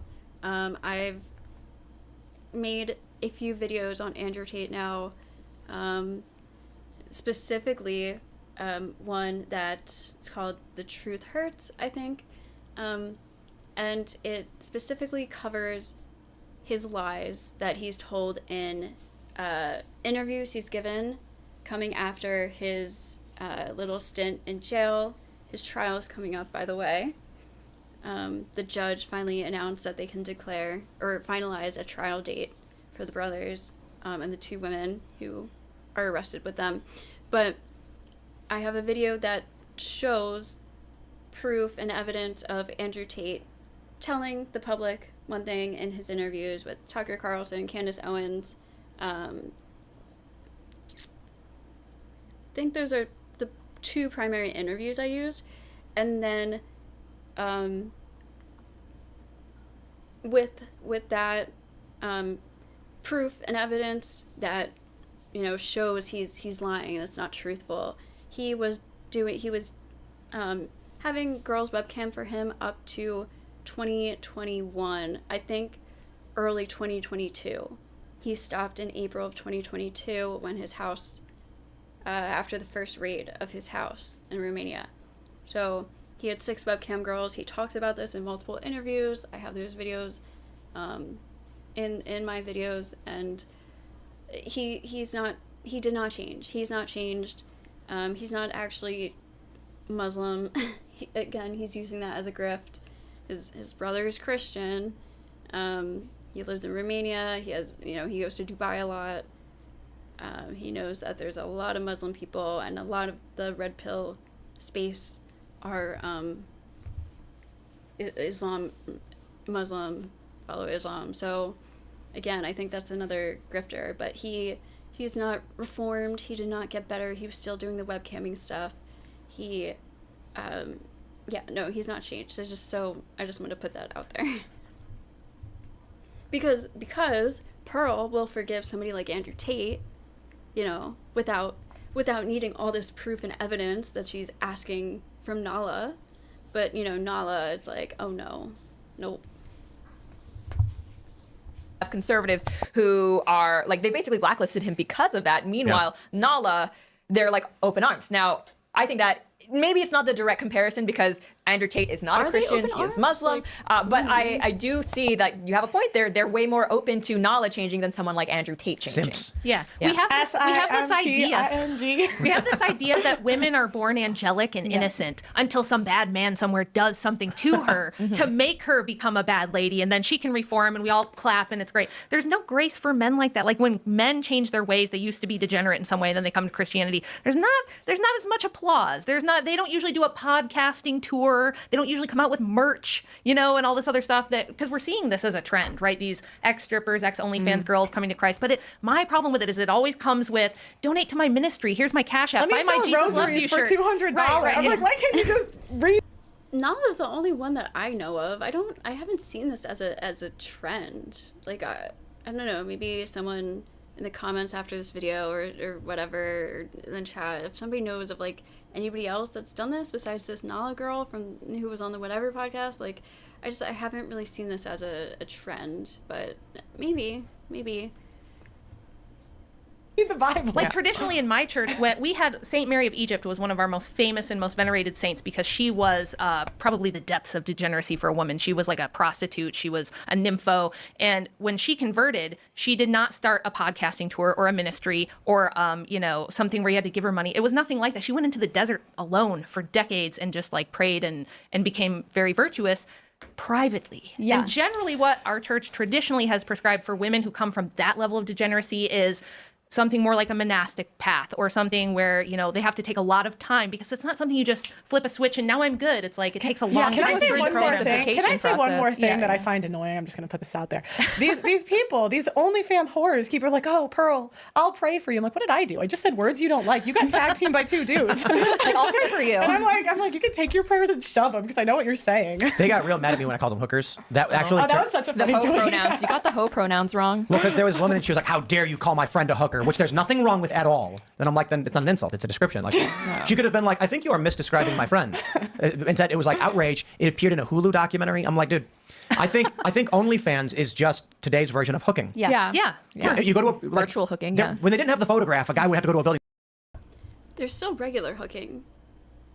So OnlyFans isn't today's version of hooking. It's a new form of sex work.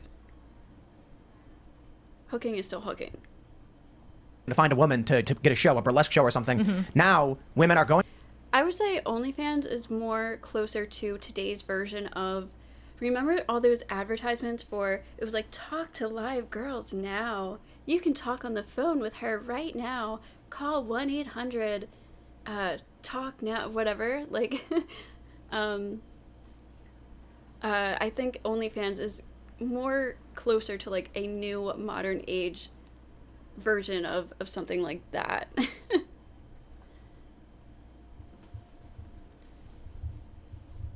Yeah, those commercials were everywhere. Past like 10 o'clock, there was like 3 different companies. It wasn't even the same company commercial. It was like 3 different companies for those like phone chicks. Going on OnlyFans, and I would say people are asking like, what's the difference between like stripping and OnlyFans? Why would you call that hooking? Because of the personal relationship that people think they're getting. Yes. You go on the app and you think you're talking to this woman, and she's giving you your pleasure and your titillation for money. I do want to clarify though, there was some survey where they asked men, knowing that the majority of these OnlyFans, they call them models. Ridiculous. I know. So I'll just say this. Knowing the survey asked guys, do you care that It you're is kind of actually funny. I thought it was sexting ridiculous and having when I perverse heard that conversations too. with men Right. who are being paid to do it? They Right. said, no, I don't care. Wow. Men didn't care. They were like, doesn't matter to me. Because porn makes men gay. It does. Yeah, it does. There's It actually an does. article on my Substack about how I think that happened. But this is Schrodinger's feminist, right? Women are strong and empowered when they're OnlyFans models. But also, if you call them a hooker, now she's an innocent victim, and you're mean because you're a man. They're probably emotionally abusive if you say that. I think women are more sexual than men. And the reason I think that is because when media is catered to women, it's like pretty much sexuality is at the core of Yeah. it. So we Call her were daddy. talking about podcasts Name one earlier. pop star who's not a sexual. Yeah, and as the person. media becomes more female pop star. focused, it becomes way more sexual. Where Well, I men, would it's say like women get the power from sex. Like that's Yeah, how they get yes, into the rooms. yeah, They yeah. sleep with their bosses. They get this information. Like that's really the only thing that women have above men is because women control the access to sex. So men need to not have sex with these women because that's what's giving these hoes the power. But what I most, love but, most, about- but most men can't, and that's the problem. Is women get sexual access from a much younger age, and they sleep with a small percentage of men. So most men are not sleeping around. So it's like, again, we put the onus on what, 5-10% of men that get sexual access at a young age. And then it's like conservatives tell men, well, you guys are the bad guys for sleeping around. And the men get to like 22, they look for a wife. None of the women want to be wives. They don't want to marry them. And so you're saying, okay, don't have sex till what? That's ridiculous. No 22-year-old man in the 2000s, at least like in the 2010s and up, no 22-year-old guy is looking for a friggin' wife. More 22-year-old women are looking for long-term serious relationships than 22-year-old men. I can guarantee you that. And then, so from my experience as a female, you know, I was raised in the, like, you know, the Disney movies age, and all these like soulmates and these fairy tale relationships where you find your perfect guy and you love each other, and you know, you met when you were kids, you grow up, and like high school sweethearts, and you know, it's perfect, it's a fairy tale. So from my experience, it seems like, from what I've seen, a lot of girls are looking for that soulmate person, that perfect person when they're young.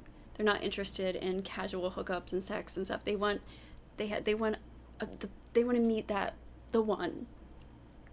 And the guys are more so not interested in long-term relationships. Some are. But it seems like the guys were joking about, like, you know, kind of being like little mini high school players and kissing a bunch of different girls and, like cheating and stuff. And the girls get their hearts broken. You know, and of course that's not all guys. A lot of guys were in serious relationships too, and they would get cheated on and get their hearts broken by girls too. But it seems like there's more younger girls like looking for serious relationships than younger guys. And then the girls get their heart broken. And then now that we live in this kind of sexually liberated age, the girls say, okay, well, fuck this. I'm done trying to find a serious relationship. You know, I'm just gonna, you know, think about me and not date anyone serious and just kind of like, you know, have friends with benefits, or, you know, they're in college and they're going to parties and meeting people and stuff, but they're not taking anyone serious. And then that just kind of seems what to happen. There's like a lot of girls who are bitter, and they feel like they've been fucked over by all these guys. No, I'm not a guy, but I think there's like a lot of guys who feel that way too. When they're younger, maybe they do get cheated on, or maybe they get rejected a lot or something, and they seem to be kind of bitter about women also. And it's just like a bad combination. It just seems like there's too much tension between the genders, and I think we sell these unrealistic and harmful ideas and kind of fantasies to children, basically. Like, we tell girls, like, oh, you're gonna find the perfect one, and then we tell guys, like, you know, well, I guess I don't really know what they tell. They kind of tell guys that too, but I think they really push that towards women. And like, I feel like when I was younger, finding a perfect guy was like the most important thing, and it was for like my female friends too. Like, we didn't care about school, or, you know, that was all secondary stuff. We just wanted to have a boyfriend. And I think that's just like a bad idea for young girls. First of all, you're just too immature and young to find anyone serious, and it's a waste of time. You shouldn't, you know, you can date and stuff, but that shouldn't be your primary focus as a high schooler or just out of high school, to be expecting to find a husband or a soulmate at that age. And I also think there's just like a lot of weird things with virginity. Like, they really push on guys, like, lose your virginity now and sleep with a bunch of girls, like, be the cool guy. Like, you know, I don't know, I just saw that a lot of, it's just a lot of weird tropes, or just like a lot of weird like social ideas that I just think we need to throw them out, get rid of them. It's not good. I got sidetracked. What was Pearl talking about? What, they're 30? Yeah. Good luck. Oh yeah, she was talking about all these 22-year-old guys. They want to find wives, and there's no women who want to marry them. That's not a thing. That is not a fucking thing. That's delusional. This is another big problem, right? With the trans around access at a young age, and then it's like conservatives tell men, well, you guys are the bad guys for sleeping around, and the men get to like 22, they look for a wife. None of the women want to be wives. They don't want to marry them, and so you're saying, okay, don't have sex till what, they're 30? Yeah. Good luck. This is another big problem, right? With the trad con right, the Christian right, telling everybody, well, men and women both should be virgins until they get married. It's like, but people don't get married till 30, 31. Yeah. And that's women. And that's women. Here's the other big thing we need to think about. Women, even good Christian virtuous women, don't want virgin men. I wish they did, but they don't. If a man makes it to 25 as a virgin, even like the really nice girls at church generally don't want him. They still want the player, the guy that has experience. Because the other women, it's like a signal we send to each other as women that he's successful, he's worthwhile. I don't know all the other if women that's... want Well, I don't think it's that Christian women don't want virgin men. Christian women want men who are I don't know if highly that's sought after true. by other I'm women. not like a So what super you Christian want is, like, person, the so I don't Chad, know if like, that's Deus true. Vult, kind of Knights Templar Christian guy with a big jaw who's literally like, he has all these women and he's just like stoically trying to push them away, but he manages to like succumb to your temptation. Good luck. I think that literally worked when we all got married at 18 or 20. Yeah, I that think is that literally, worked, like, but it's the not fantasy. if you're telling all the women that you must, and this is what happened to me, right? I was a smart kid. I was always in like advanced classes, and it was like, I'm going to college. I was told from kindergarten, you're going to college, you're going to have a career. And when I decided I didn't want to do that, and I had my first child at 20, everyone around me, even my Christian conservative women around me who should have been supportive, were like, oh no, what a tragedy. Rachel will never be anything. Her life is over. She's a loser now. She's never going to do anything with all of her gifts because she's just a mom. And this is the overwhelming propaganda that we've had for like 60 years now, telling women, young girls, if you want to be a good girl and be successful, focus on school. Go to college, even if that means the average woman graduates with $40,000 in debt, and then spend your 20s building your career so that, because why? Why? Because you're vulnerable if you don't have your own money. If you depend on your husband for income, that makes you vulnerable to abuse, and you should be scared. We also have to look at what women choose and want to do. We have the freedom to do anything that we want. That's and true. Unfortunately, women are picking to be whores. Like Well, and under 35, you know, and people will dispute what exactly the number is. But anecdotally, I would say roughly a quarter of women have done some sort of sex work, whether That's wild. That's extremely high. 25% of women being involved in sex work or have done sex work is an extremely unrealistic, delusional, and that's not real. I can look up the stats probably. I don't know if they're going to be reliable because do we know how many like escorts or like more like illegal kind of workers there are, or even just like porn, like amateur porn people? I don't know. But anyway, it's not 25%. It's not 1 in 4 women. That's for sure. Pearl has extreme selection bias, and she can't comprehend it.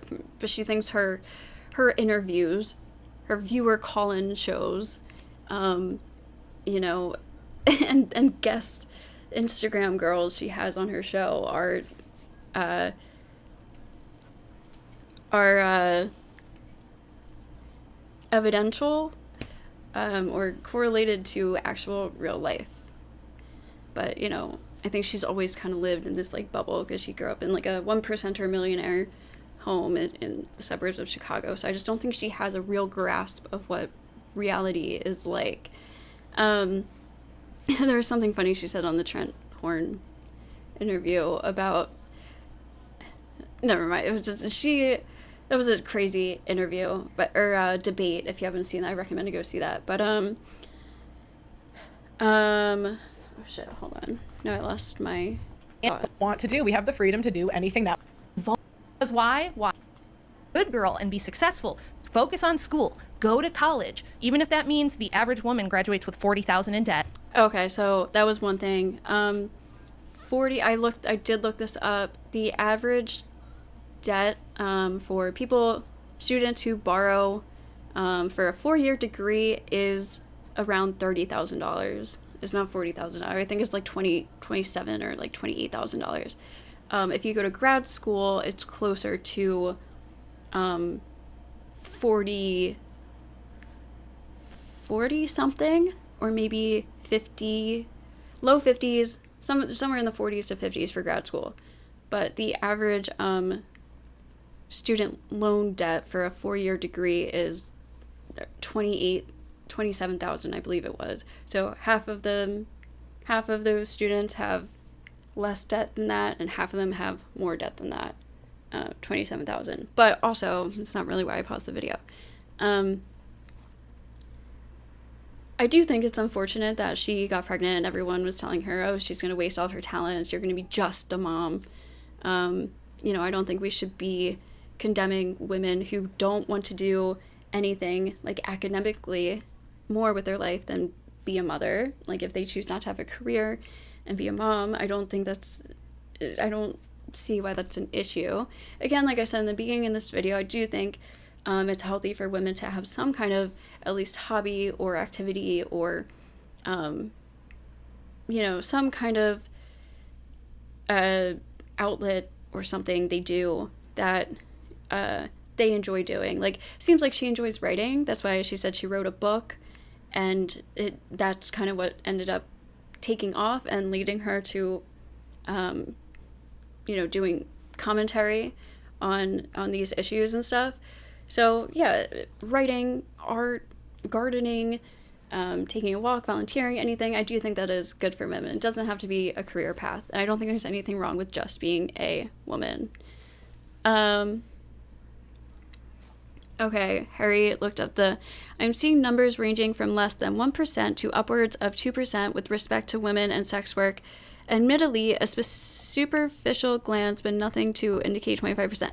Yeah, I thought it was like 3% or less, from what I remembered when I looked into it a bit ago, maybe like a couple months ago. So, and that sounds more accurate. When Pearl is on, you know, she's in these cities and she is doing selection bias for her shows, right? Because her audience wants to see Instagram hoes and OnlyFans models, you know, being stupid on her show to get views and stuff. And she probably watches the things she watches, the people she interviews. She just has a very unrealistic perception of what actual people are like. And then, hold on. And then spend your 20s building your career. Oh. Rachel, here, let her say it again. So that, because why? Because you're vulnerable if you don't have your own money. If you depend on your husband for income, that makes you vulnerable to abuse, and you should be scared. Okay, so what she says there, if you don't have your own income, you can be vulnerable to abuse, and you should be scared. Again, I just think that's so, we don't have to go to the extremes with it. It is good to, I would recommend for anyone, man, woman, to be self-reliant. If you have to be, it's fine to, you know, depend on other people, but if it comes down to it, you should be able to be self-reliant and, you know, take care of yourself. You should have those skills and those abilities to do that, because life is very unpredictable. It doesn't mean you have to be this like independent feminist woman who's like super, I don't know, you know, all those stereotypes and stuff. But it is good to be able to have that backup plan, or that ability to be able to take care of yourself, especially if you have children. It's always good to be able to not have to be dependent and fully reliant on somebody else. I don't think that should be demonized, and I don't think women are doing that or even being told to do that just because, oh, you're going to be abused by some guy, so you better go get a job. First of all, it's just like dual income households, that's the standard, that's the norm today. Most, you know, families and households need 2 incomes in order to sustain a comfortable lifestyle and afford a life, a house, children, everything.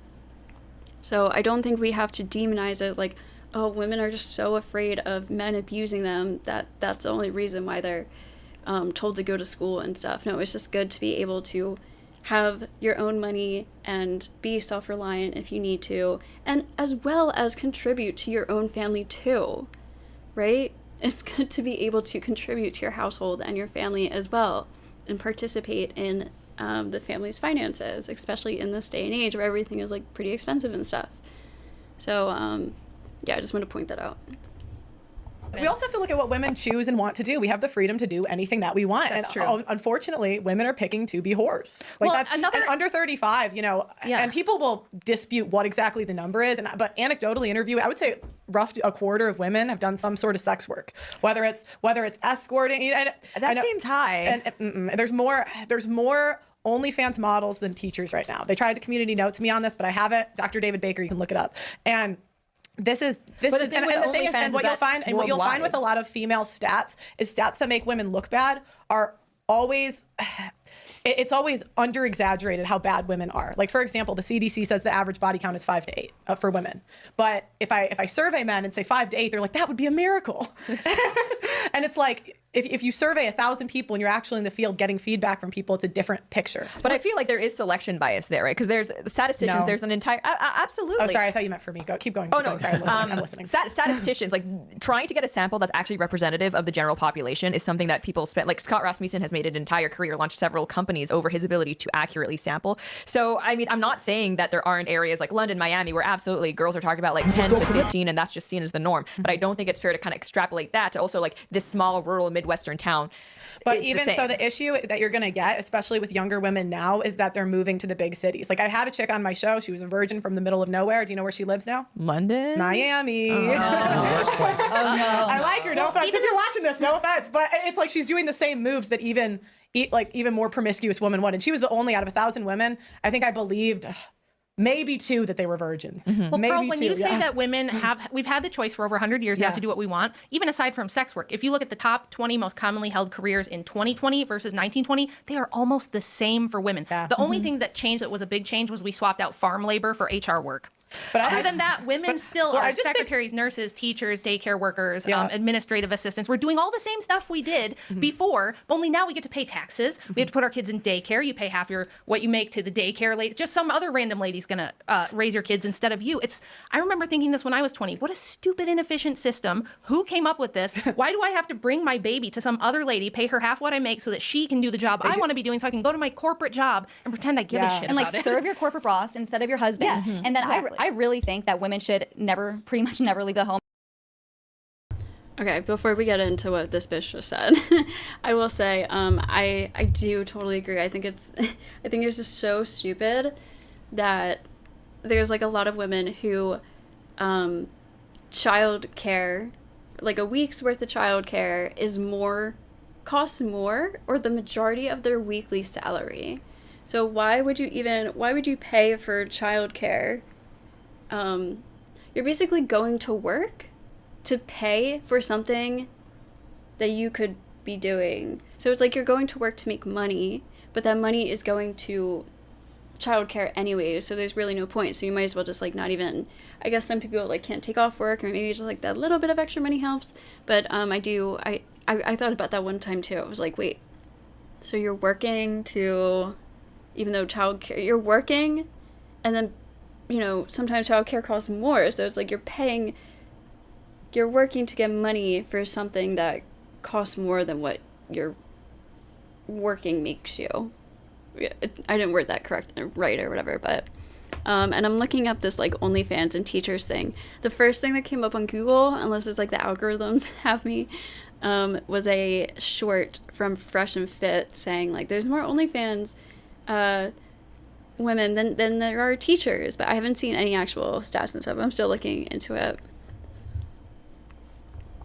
I think when a woman is in the workplace, you have male coworkers, you build friendships, you're mad at your husband, you want to vent at home. Corporate boss instead. She can do the job. And then I really think that women should pretty much never leave the home. I think when a woman is in the workplace, you have male coworkers, you build friendships, you're mad at your husband, you want to vent to the people around you. I literally never leave my house.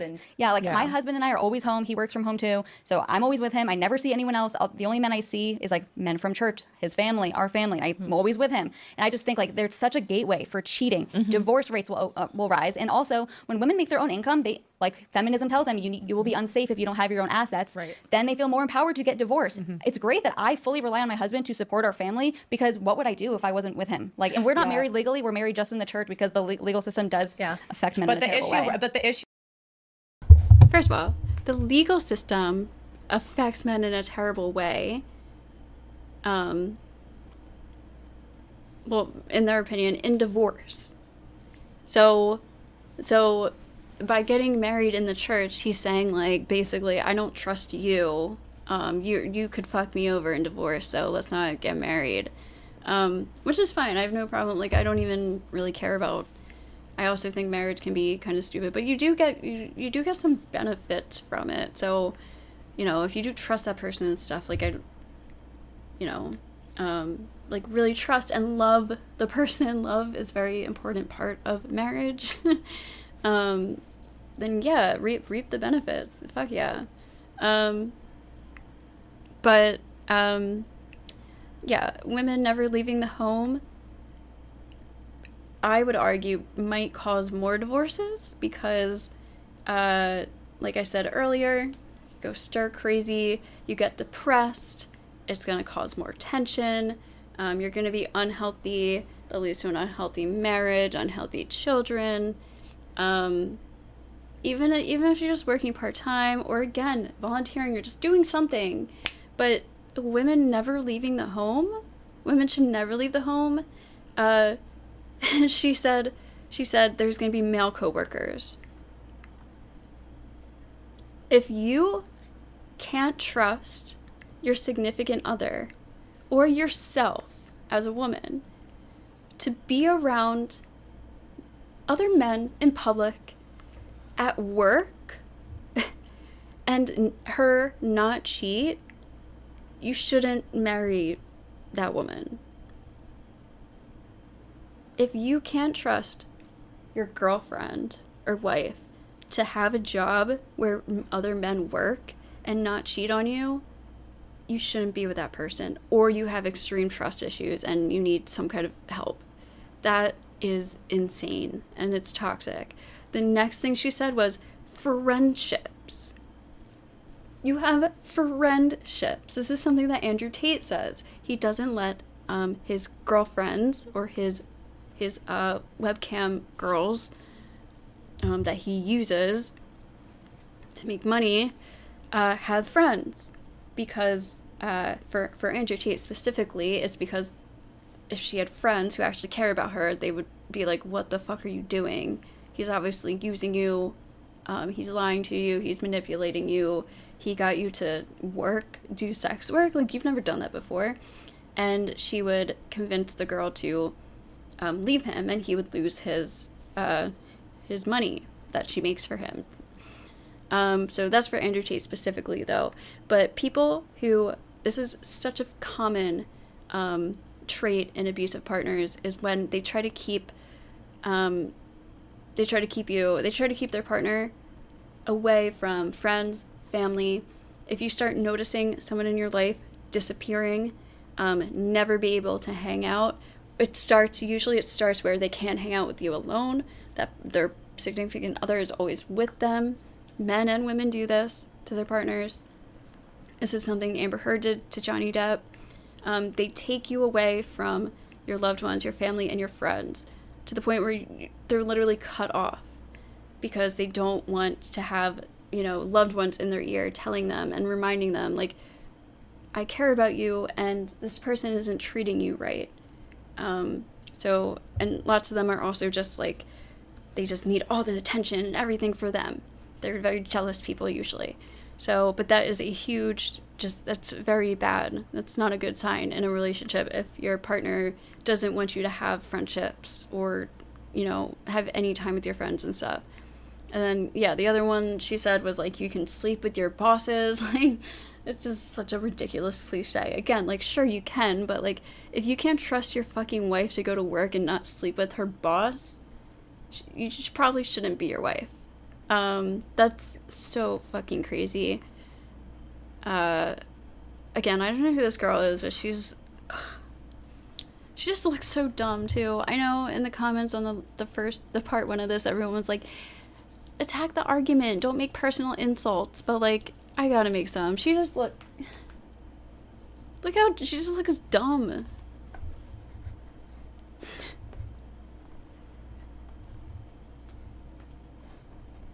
Divorce. Mm-hmm. It's great that I fully rely on my husband to support our family. Last time I was looking for thumbnails. There we go. There's a good one. Oh, perfect. I don't know. She just looks really dumb to me. And she sounds dumb.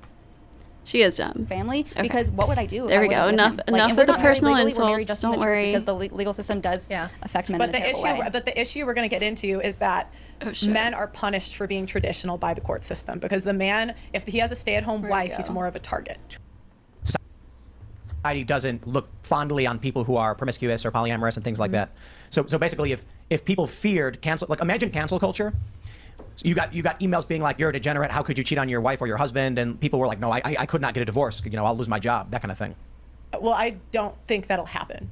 Well, I'm not saying I think it'll happen either. I'm just saying, I think women. do you agree I that society should be structured I that liked way? Myron had a tweet recently that said that women that cheat on their military husbands when they're deployed should face jail time. I liked that. I don't think that's far-fetched. No, I don't. and that's the thing. Like, military men have it so bad. You're They have like it literally compromising the national security by doing that. Jail sort of stuff. yeah, jail time. Maybe not jail It's tough, time, but 'cause I don't know I that I don't think disagree. Problem with Yeah, the jail time, I mean, Well, because they're getting paid. When a man or woman joins the army, if they get married, you get base housing. You Right. get, So what happens though is they come back from the military, and what they'll do is the women will go to court and say, I've been raising the kid for 8 months. It's in the best interest of the child to stay with me. Yeah. Well, he's been serving our country for 8 months. How is that fair? And a lot of times women also, they can get restraining orders. So like me and you get into a fight, I get a restraining order, right? And then I can go to court and say, oh, he hasn't been with the kid in 3 months. Andrew had a woman on his show last week this is her words. She said when she graduated high school and realized she was going to have to pay her own bills, she kind of freaked out and married her high school boyfriend because he was going into the military and was going to have this reliable income.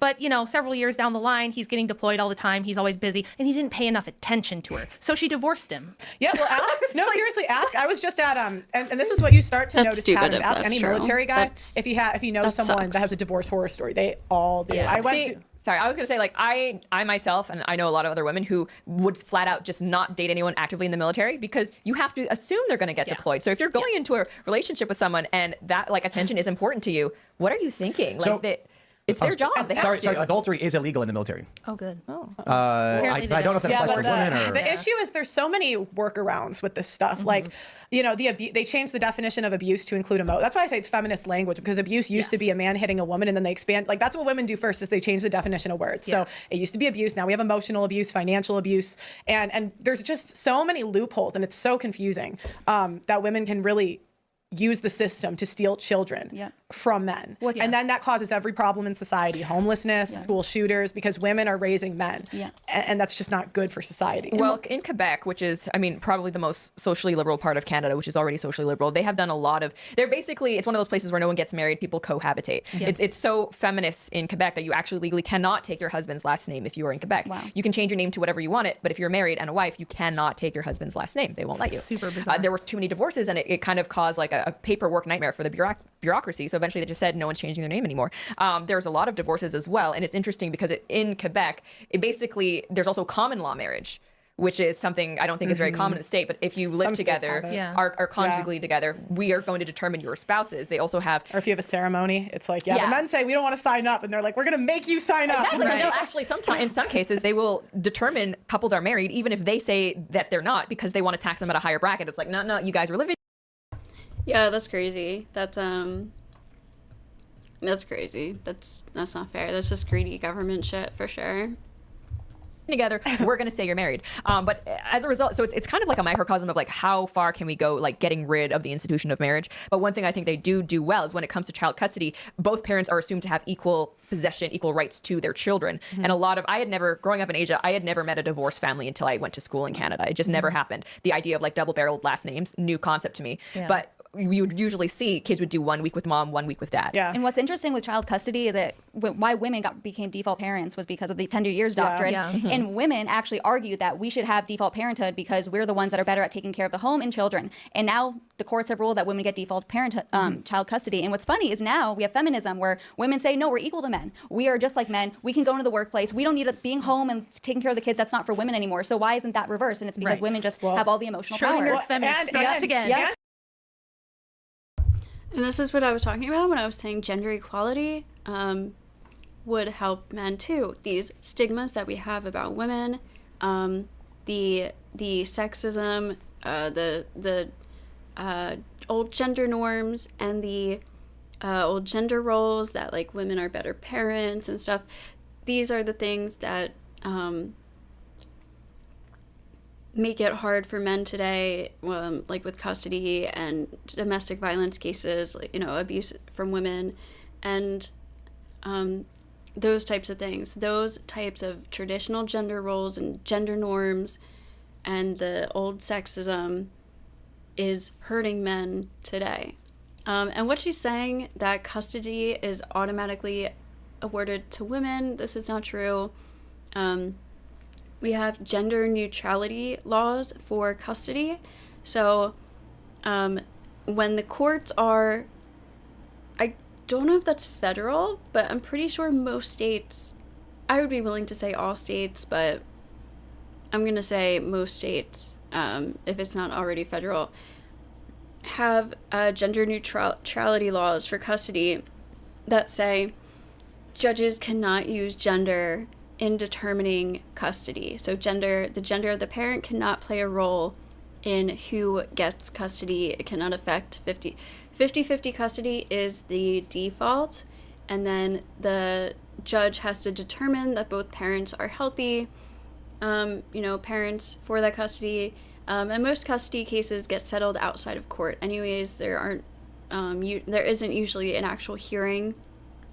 They usually are settled outside of court. They come up with some kind of plan that the parents agree upon. So there's a lot of misinformation about custody and child support too, which again, not by any means a perfect system, needs a lot of work still, but when fathers do fight for custody and they don't agree to just give the mother primary custody outside of court, they have over a 70% chance of getting, it's at least 50-50. It might even be primary. I think it's at least 50-50 though. But the reason that most fathers don't get primary custody is because it's not settled. It's usually settled outside of court, and that's what they agree to. I hear this that lots of times lawyers are telling the fathers that they can't afford it, don't even fight for custody. By the way, there is government help for fathers who need help, financial assistance with lawyers for custody battles and things like that. There's not only financial assistance for women. Like a lot of these red pillar people like to push and stuff. So it's not even true. Like women are more violent with children than men. Well, I was going to say, you're gonna talk about there's a piece on my Substack about this, Yeah. going over the last 45 years of data from the National Incidence Study, which is far more comprehensive than the data that Michael Knowles referenced. They always lie with it. He It's like, picked 1 year for one I CPS know. study, and he actually didn't even get the data right there because I went back and checked. But Yeah. if you Fact checked, you were wrong. We have 45 go. years now of major propaganda that has convinced the public that the main threat to women is their husbands. That if you're going to be abused or mistreated, maltreated in any way, that your husband's going to be the guy, and that's what you have to guard against. That's what you have to be careful of. But if you look at the National Incidence Studies, which takes data from not just CPS, but all reporting agencies, including like women's shelters, emergency rooms, school counselors, all that sort of thing. It's actually the migrants. No, it's actually boyfriend, girlfriends living together, or mom gets a divorce and stepdad moves in, mom's boyfriend Yeah, if you moves in. take out stepdads, the lowest yeah. incidence of abuse for women and children is with the children's married biological father living Right. in the home. When you remove the married biological father, it puts both women and children at the highest risk for every type of maltreatment that there is. Wow. Like not Yeah. even close. So a So- factor of like 12 times, depending on the living situation. Yeah, and so that's why even like women are more nurturing. I don't think that's true. Because Well, I don't you see look any at- evidence. Like, yeah. infanticide, or in the first year, if the kid dies, police don't even really look into women. It's almost, into men, because it's assumed it's going to be a woman, because men basically never kill the kid within the first year. It's almost always women. But what happens is whenever there's something that makes women look bad, there's always a gut reaction to give an excuse. So it makes Pearl, people uncomfortable. There's something like man deeply versus ingrained. bear in the woods. Which do you choose? Oh, wait, what's the... Okay, what's so the, you have to choose. You're in the woods. You're lost in the woods. Would you rather be lost with a bear or a man? Oh, a man? Okay, but didn't you know that men kill more women than bears every year? So? So shouldn't you be safer with the bear? Yeah, but they also save more women every year when you look at Right. the It's military and woman police math. officers. Right. It's so woman the math. most doctors. If And you it's look at all per capita, that's not the same. if you Yeah, look at exactly. all But the- like we're talking about per capita, right? So Okay. the reason why you're still better off choosing the man, even though the bear doesn't kill as many people statistically, is because there's a proximity difference. You're going to be interacting I've with heard this men argument a lot more. So the than argument, bears. yeah, the argument. I know what you're going to say. The argument is that because women are with children more, they're more likely to kill them again. An excuse, and it's not true because And it's actually because the likelihood is 52% So again, so are women have but the part you didn't put in there, and that's what they always do. It's always a lie. No offense, but it's that. No, I know what she's going to say. It's you're going to try to argue that it's pretty much equal for men and women abuse, but if it's a man that abuses the children, it's a stepdad. So whose fault is that? The woman. And so that's the most likely we have one. to- again, we have to take accountability we're for our gonna own go. actions. And If then the we're gonna stepfather go. is Then we're gonna go. abusing, Yeah. it's So his the fault. woman. No, if the woman. If you. Oh no. And I've interviewed men on the other hand. Oh no. It's not the stepfather's fault for If a abusing? woman, you are absolutely responsible. Okay, and I'll tell you. So I interviewed a guy in London. He actually his wife left him. She wasn't happy. She left, right? Took his kids, and she got primary custody. Do you know who's in the house with the kids? A pedophile. A freaking pedophile. That woman is responsible for anything that happens because she brought that kid into the house. 100%, Or that guy and into that the house. man is but, also but we're going back to responsible for- biological. Okay, but you see, you keep straw manning me. This is the thing. Male parent biological, female parent biological. The woman is not the best one with the child. It is the man. And the abuse thing, because you're trying to say. I will say, obviously, anybody who abuses a child, they are at fault for that.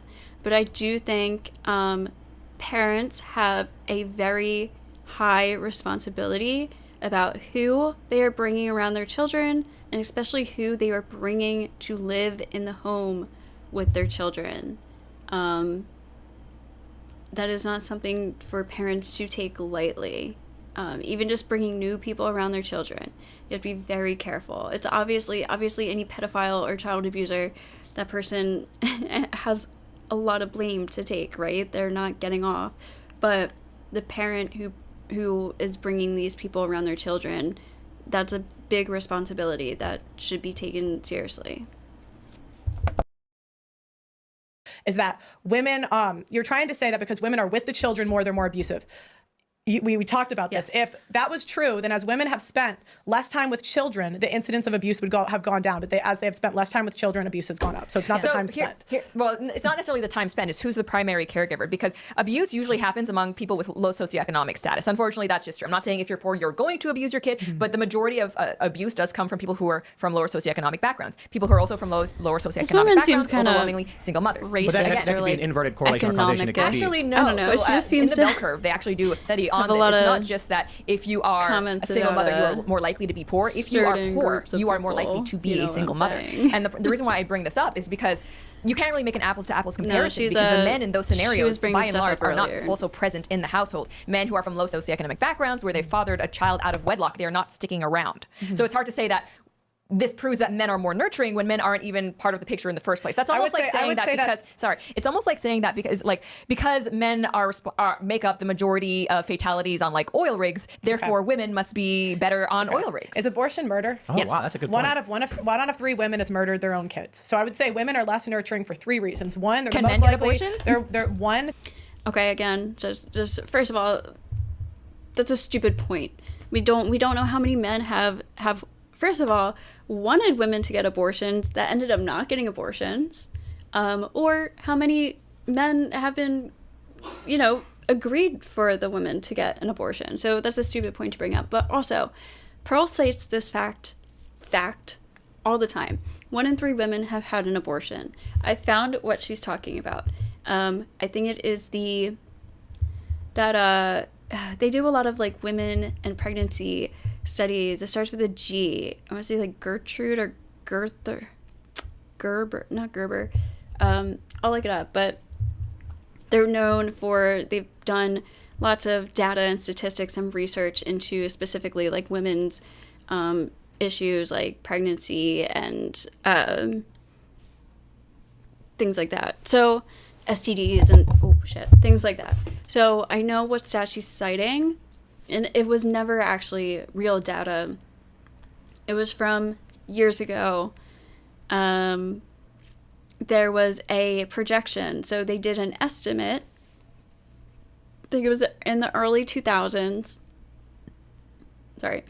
And they estimated that in the future, abortion rates could rise to 1 in 3 women by the age of 45 will have had an abortion. It was an estimate, a projection. It was not an actual stat.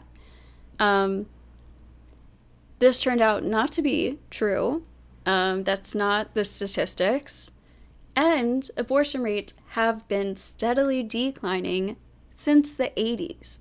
They actually reached an all-time low at some point, and then they did start to rise a little bit, and now they're decreasing again. But that rise never reached past the levels in the 80s, and abortion rates have been steadily and consistently declining since then.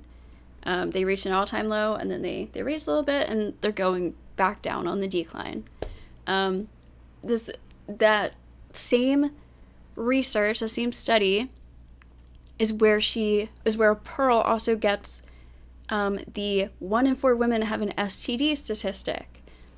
That was from the same study that said it was another projection. It was an estimate that 1 in 4 women will have. It was also like 2 specific STDs. I think it was chlamydia and gonorrhea, herpes. I don't know. One of the like easily treatable ones that are common. It was 2 of those, and they estimated that 1 in 4 women also was between a certain age. I think it was like between 15 and 25, or I don't know. But my point is, she states these things as fact when they were actually estimates, and they were from 20 years ago, estimates from 20 years ago that turned out not to be true. And for the STD ones, it was only about 2 STDs and about women in a certain age range. So, and she does this all the time. When she cites statistics, they're either outdated or she's misrepresenting them. So Trent Horn called her out for this in the debate from 2 weeks ago. And she was saying like 9% of men commit suicide, after divorce or something. She was stating some statistics about men. The Guttmacher. That sounds right. Yeah. That sounds right. I think they do like a lot of family and women research. Yeah, that sounds right. But and Pearl was stating some 9% of divorced men, something, and then Trent was like, so I know exactly what study you're referring to, and that study was actually saying men are 9% more likely, or divorced men are 9% more likely than divorced women. So it's not just about men, 9% of divorced men, it's a comparison stat. So that's just another example of her misrepresenting statistics that she puts out there. She did another one that said, this one's ridiculous. She said 30% of fathers are 30% of men, 30% of fathers are raising children that aren't theirs. So there's like 30% of fathers have false paternity. The actual statistic is that out of the fathers who seek paternity testing, 30% of them find out that they aren't the father. So, although, yeah, that's still fucked up, that's actually a pretty good percentage. So, out of the fathers specifically who have a reason to think that the child they're raising isn't theirs, only 30% of them turn out to be right and aren't raising a child that isn't theirs. That's not all fathers, just out of the ones specifically who seek paternity testing. So, but I've heard her cite this as 30% of fathers are raising children that aren't theirs. And then I see other people on Twitter saying that, and it spreads. She has 2 million subscribers on her YouTube channel alone. So these statistics and this misinformation spreads amongst young men specifically, and it's just not, it's irresponsible, to put it lightly, for her to do. They're the most, but see, it's like, what about the men though? Let's talk about women, then we can get to the men. Sure. So 1 out of 3 women's had an abortion. So women are the most violent towards kids when they're in the womb. After first year, most likely one to kill the kid, women. And then throughout the kid's life, the most likely one to abuse them is women. So based on that evidence, I would say that men are better with children and more nurturing. Next piece of evidence, single father homes fare statistically better than single mother homes. And I know what they typically like to say is that it's because in cases where fathers get the children, it's extreme, something like that. Okay, fine. But I'm saying the evidence right now is that men are better with children than women. So I heard for the reason single father homes make better children raised in single father homes compared to single mother homes turn out to be better, have better outcomes. I heard that a significant contributor to this is that, again, this is just something I read, but since women are most commonly the babysitters, like, you know, you have grandmoms helping out with your children, babysitting, fathers are more likely to have some kind of assistance from a woman. Single fathers are also a lot more likely to find like a girlfriend, or like more women are okay with dating a single father than there are men being okay dating a single mother. More women are okay with it than men are okay with dating a single mother. So, but on top of that, lots of times, usually it's like the grandmother or a sister helping out. So in that case, you have the single father and his grandmother or his sister or whoever. So then you have a female like parental figure, a female adult, figure in that child's life with the father. Whereas with mothers, if they have their mother helping out or their sister helping out, it's 2 women still. There's no male role helping as often in that child's life. That's just something I heard that I thought was interesting. Rachel can also talk more about the data breakdown. Okay, can I respond? Yeah, sure. So the idea that men are better with children because the women who are, again, overwhelmingly low socioeconomic status, the men have gone, that doesn't make them more nurturing. Wait, say that again. So the men have gone? Yeah, like, but why? Is it because the woman doesn't want them? Typically, yeah. I mean, I don't know what you're basing that off of, especially like... Okay, so, and I'm basing it off of, again, the number one reason that women leave is irreconcilable differences. No, but you're talking about marriages.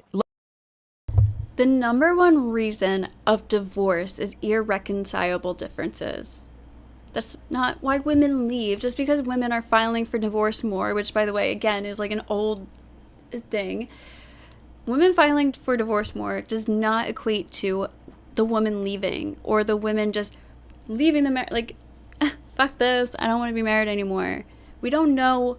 Irreconcilable differences could mean so many different things. It doesn't mean that it's just the woman saying fuck it. Like, it doesn't mean it's her fault. It doesn't mean it's not, but that doesn't say anything.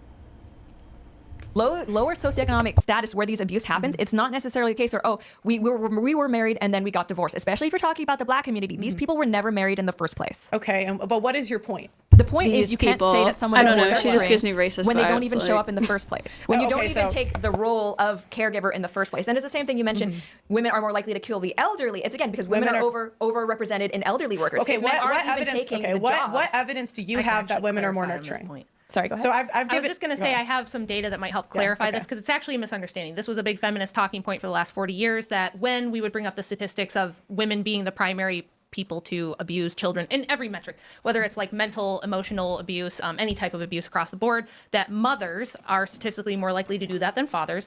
And it doesn't depend on the socioeconomic status, although you're correct that generally the lower socioeconomic status has more abuse. It's proportionally still women regardless of class. And they would say, well, it's because they're the primary caregivers, they spend the most time. But what we've seen over the last 40 years is that as men have gained more parenting time and more custody, you would expect that figure to change somewhat, and it has not. It has stayed exactly the same. And researchers say that the reasons why women are more abusive is not because they spend more time. It's because on average, they're much more likely to be emotionally unstable or have mental health issues. 26% of all adult American women are on at least one psychiatric prescription drug, and men tend to be an emotional stabilization factor. So when you remove the dad from the home, you tend to, yes, you could talk about pressures of motherhood and things like that, but it tends to just be that men are the stabilizing protective force, and women left to their own devices are more likely to abuse. And I think that's partially also because men, when they grow up, learn about rough and tumble play. They know where the limits of physicality are. They know that they can hurt somebody if they get carried away. Women don't have those same experiences. We don't wrestle. We don't fist fight like boys do. And so when you're an adult woman and you lose your shit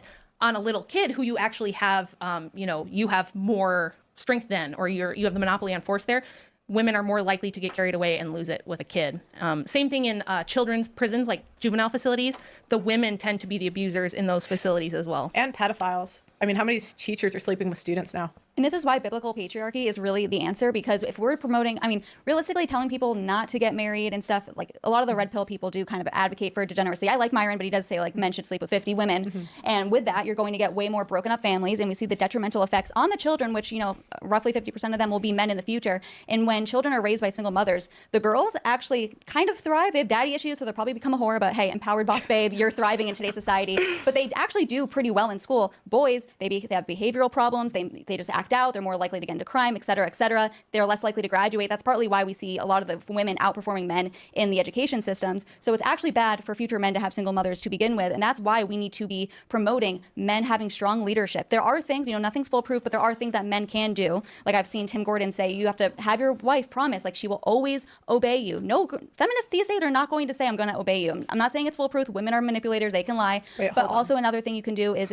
studies have shown in the 90s when divorce rates have skyrocketed, that if you and your wife pray for 5 minutes every single day, that you have a 1 in 1,000 chance of getting a divorce. So again, not perfect, but you can do things that will greatly limit your odds. What if I skip a week? And am I still included? Well, hang on, because I want to go back to the comparison between single mothers and single fathers that you raised, because something that I notice, like when you talk about these issues, is that you have a very literally one-dimensional viewpoint or analysis of it. What do you mean by one-dimensional? You're looking at just man versus woman, right?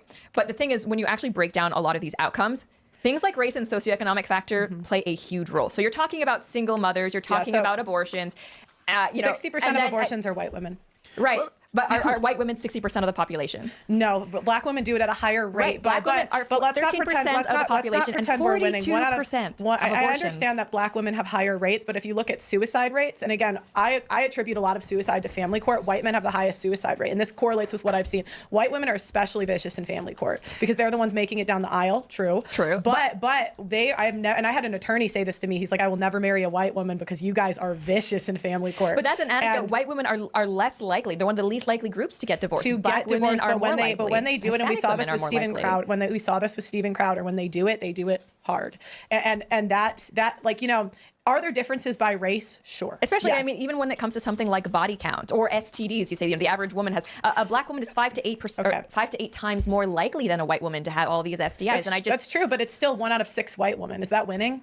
Wow, great job, white women. It's instead of 1 out of 2 for black women, it's 1 out of 6. It is better. I mean, it's better, but it's not good. And that's my point. And the trends are still the same. Sure, it affects the black community first. That's what I've seen firsthand, but it still goes into white communities. And you can see that by looking at whatever podcast. Half of those whores are white. But don't you? So this idea you won't be at risk. I think it's selling a dream by saying you can just marry a white woman and you won't have any of these problems. You can just marry a white woman who prays every day, and it absolutely you will win. And like her selection analysis. That's what she does. That's where she gets her evidence from. Okay, let's look at the behaviors. Whatever podcast. What would a super religious woman do? She would have the behaviors that match up. She would wait till she's married. Well, only 3% of women have waited until they're married. So if we're going to go the moral route and say, just marry a woman that prays, where are the virgins? There aren't any. Is this why there's like this trend or whatever for guys who want Asian wives? Or why there's a claim that there's such a trend? Yeah, well, Asians also have a very low divorce rate. They have I think they have the lowest rate of single motherhood. Lowest rate of addiction, lowest rate of criminality, lowest rate of divorce. And so that's why it's just when you talk about like, women have a problem, it's like, well, most of these problems are pretty concentrated amongst certain populations. If 1 out of 6 women have an STD in the white community, is that still a significant problem? The same way if 1 out of 6 men had been to jail, that would be a problem. Right. Okay, so But it's again, not it's the still, majority. Okay, it doesn't mean it's the majority, but it's significant enough that I can say that the problem is amongst women, and the trend is still going that way. So, okay, yeah, maybe some communities it's at slower rates, but the birth rate is still dropping. The age of first marriage is still raising. Don't you see if there's a problem where you're talking to, let's say, college-educated men? No, I talk to all You're races. talking to college-educated men using stats from high school dropouts who are black. You're like, this is your likelihood of getting divorced. No, I don't. That's not true. That's not true at all. So, I mean, a lot of like the men that I've interviewed are military men. It's very, very sad, and that's not uncommon at all in the white community. Yeah, because your rate of education also impacts your likelihood of divorce. And if you're in the military, you're likely enlisted. Lauren, 50% of billionaires are divorced. Boom. Yeah. Okay. That's true. That's accurate. Well, 49% of billionaires but get that is divorces. an important stat to talk about if I were a This is the billionaire. thing. Who initiates the divorce in the billionaire ones? Because wasn't it the dudes? No, Mackenzie Bezos left Jeff. But Oh, I think really? it was, And Melinda left Bill, right? But I think it was Yeah, she it's- had already.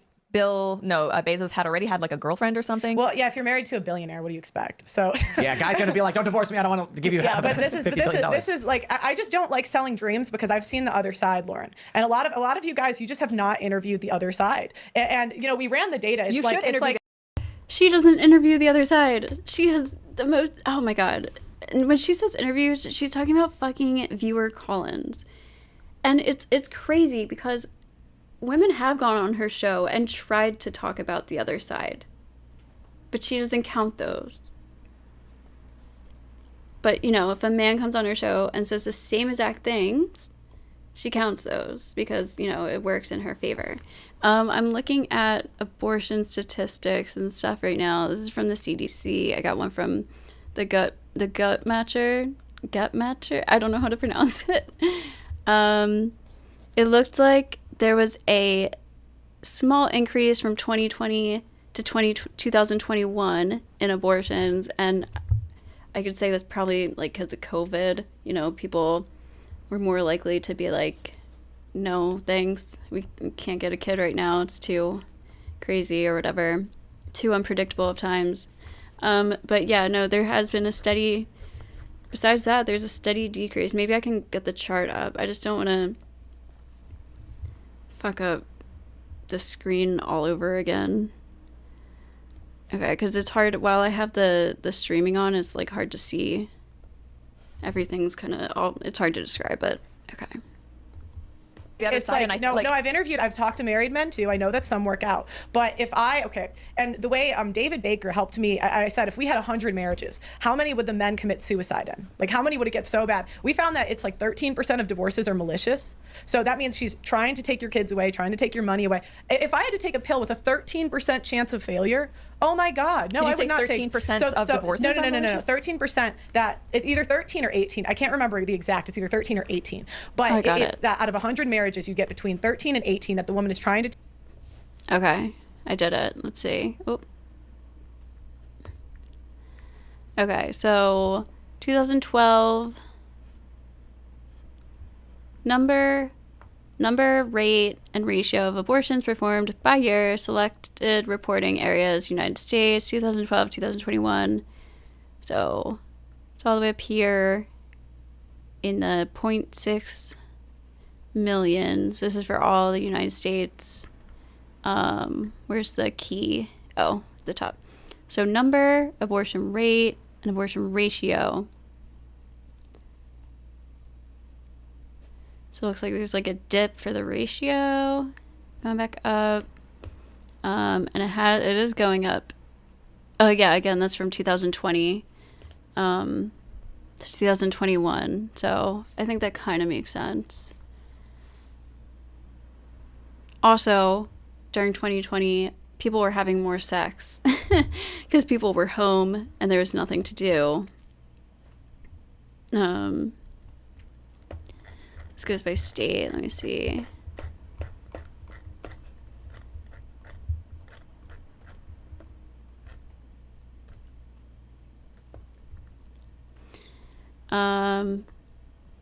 Abortion data from central health agencies of the 50 states, District of Columbia, New York City. For 2021, a total of 48 reporting areas voluntarily provided. A total of 625,000 2,978 abortions for 2021 were reported from 48 reporting areas, among 47 reporting areas with data each year during 2012 to 2021. A total of 622,108 abortions were reported. The rate was 11.6% abortions per 1,000 women aged 15 to 44 years old, and the abortion ratio was 204 abortions per 1,000 live births. From 2020 to 2021, the total number of abortions increased 5% from 592,939 total abortions. The abortion rate increased 5% from 11.1 abortions per 1,000 women aged 15 to 44 years, and the abortion ratio increased 4% from 197 abortions per 1,000 live births from 2012 to 2021. The total number of reported abortions decreased 8% from 673,634.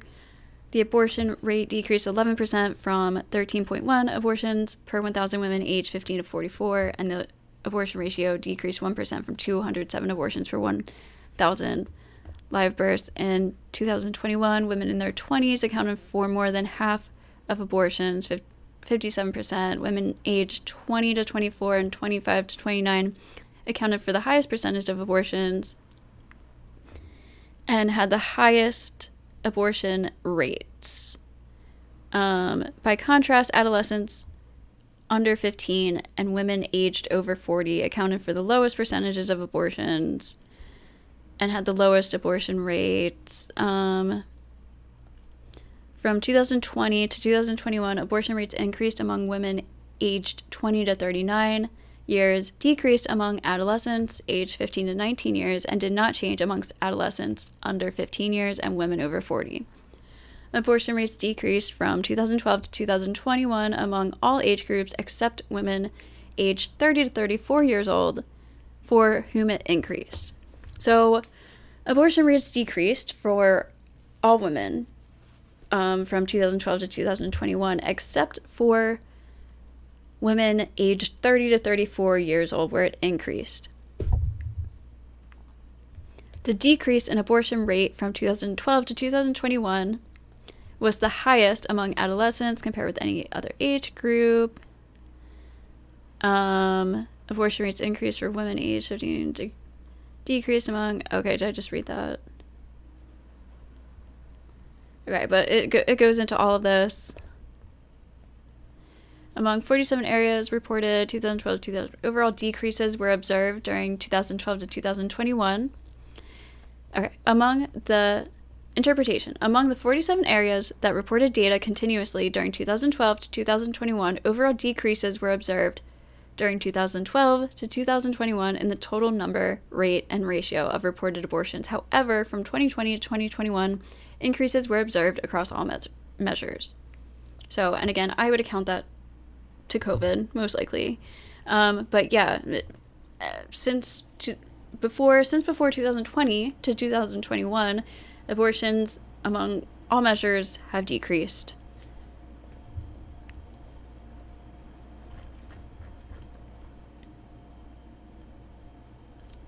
So yeah, and then there was the gut matcher one too. Oh god, I don't want to start clicking things again. Okay, I'm just gonna go back. I shouldn't have looked at the OnlyFans.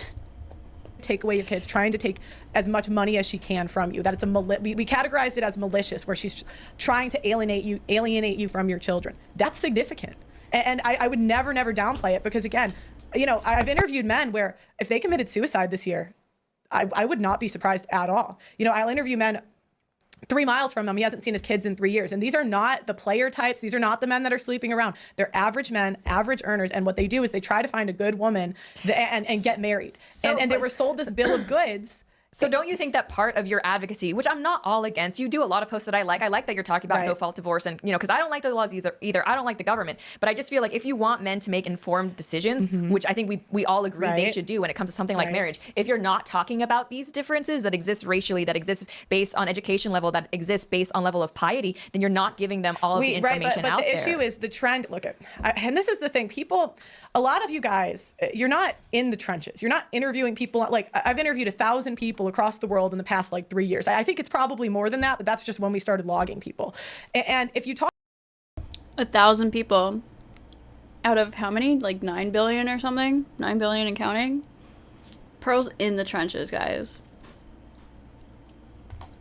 to young women, it's like they're graduating high school from all different types of communities with A body millionaire, counts of 5, 6. That's not 1%er abnormal from the 18, woman 19, 20, raised 21, in the 22 suburbs year of Chicago is in the trenches. The problem She knows with what's data happening. is you are always going to get data that hides anything that makes women look bad.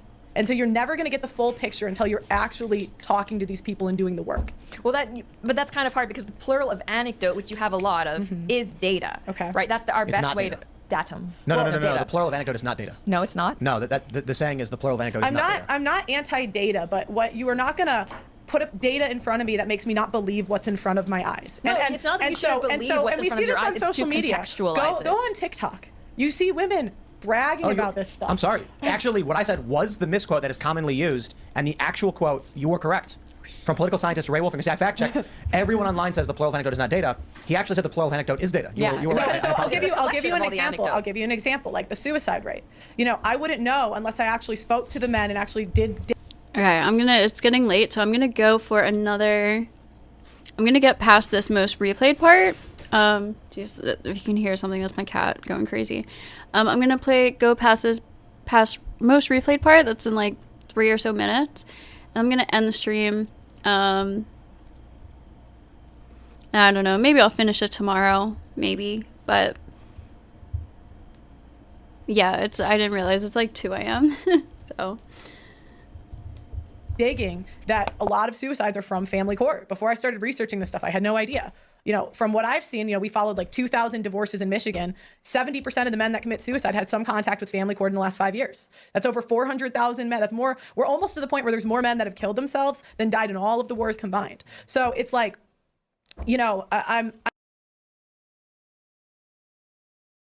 from what I've seen, we followed like 2,000 divorces in Michigan. 70% of the men that commit suicide had some contact with family court in the last 5 years. That's over 400,000 men. That's more. We're almost to the point where there's more men that have killed themselves than died in all of the wars combined. So it's like, I'm not discounting differences in groups, but regardless, they killed themselves we see because the of trend family over there. court. Women are becoming more liberal. Why would they not become more liberal sexually? Maybe, I will say though, and I agree, that's an awful issue. Men offing themselves. I know you can't say that word on YouTube. Unaliving themselves is really bad. However, I'm not saying it's a good thing. I'm saying it is an individual choice. However, these awful things that happen with their families, what caused them to do that, right? I'm totally granting you that. I'm just pointing this out because you will say women are whores because it's their individual choice. But I do think that society, and I hate being like, oh, society, but feminism, when everyone's telling you you're empowered if you're a whore, be a boss babe, obviously these things that are happening in life will lead you to make these bad decisions. And the same can be said with men. So I'm saying... So wait, explain that. Could you explain that a different way?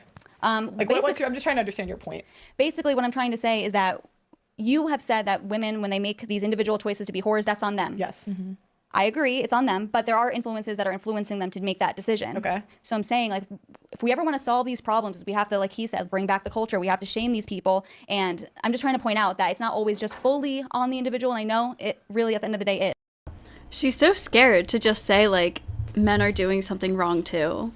She's so scared. Like, she can't put any responsibility on men. It just...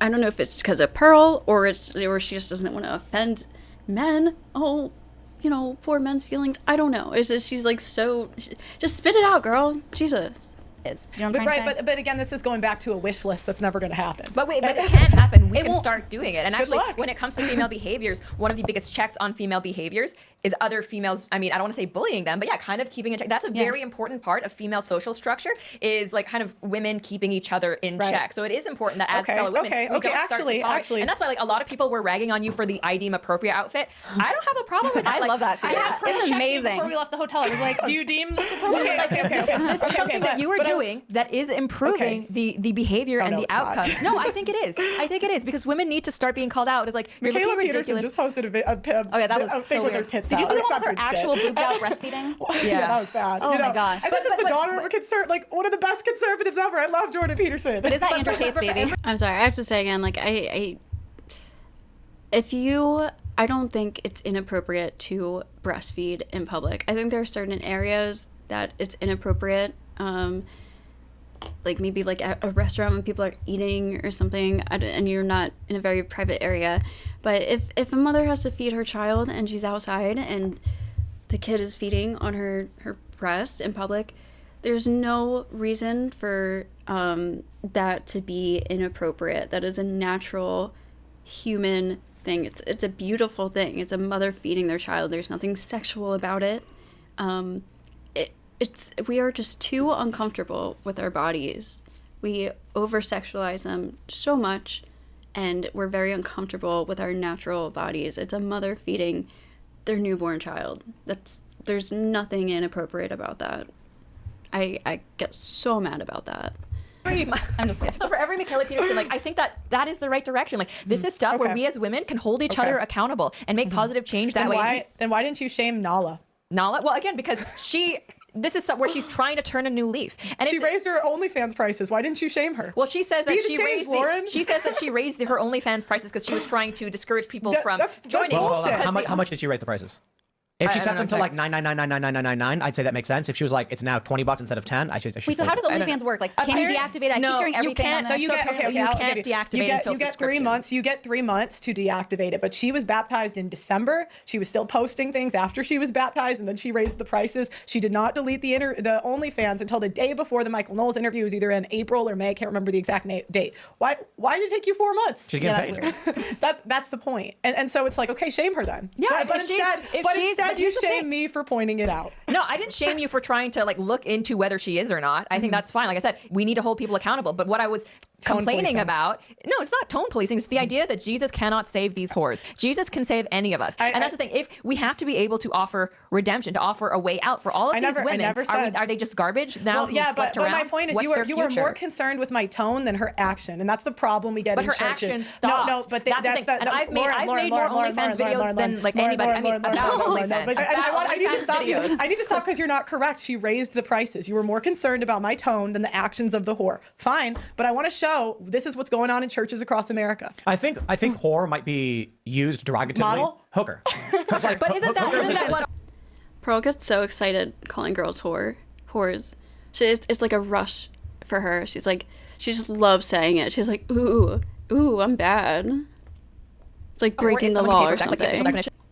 Not stopping at a I stop agree with that, sign. but I feel like whore is used often for women who are not hookers to insult them, whereas a hooker is a description of the job they're doing. That's why I think hooker is the I have a appropriate term. hierarchy of all of the whoredom. above. If you want to see, I actually went through these terms in my hierarchy of whoredom. You know, I made a video about this. And Pearl, even though sometimes I disagree with maybe like the solutions that you pose, this is why I will never agree with all the conservative feminists that get so outraged by what you do, because I'm so pro shame, and I think that there needs to be a fight back against the feminism, and a lot of that is shaming women. We need way more of that. So that's why you've never seen me, even if I disagree with something you say, I'm like, I don't care what she says. I'm glad that she's moving like the Overton window, and I love your series that 35-year-old women are not as attractive as 25-year-old that was the women. other one. What was wrong with that, Lauren? So you go were ahead. very specific in how you phrased that. I said 35. You did a video saying 35-year-old women are uglier, and so is that true? well, what Is that true or untrue? what you mean, and you would be correct if you said it, is that a woman at 25 is more attractive than she is at 35. But at the end of the day, I said exactly what I meant.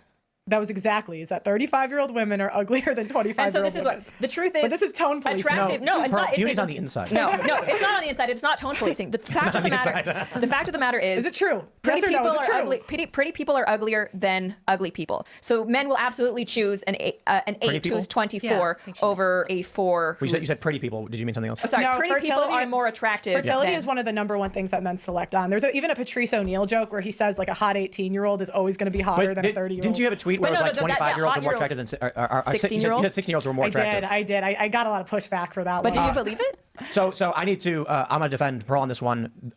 It's actually disgusting in my opinion.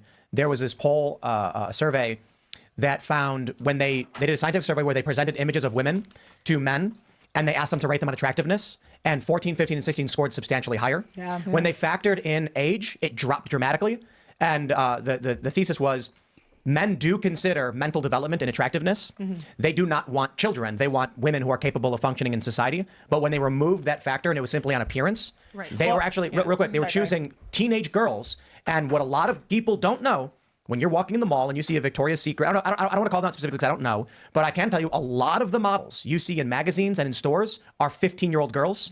The modeling industry, like the women on the catwalk, women doing they're in their bras and their underwear. These are like 15-year-olds, and there's a reason why the modeling agencies choose them. I think it's nasty. What about the fat ones? And I'll actually I'll answer your question. That I'm trying to make, though, You is asked me a that- question if I actually think that. Yeah, but I'm in Europe. The age of consent is 16 in Europe. So all I did was Google the age of consent and then tweet it, and everyone got mad.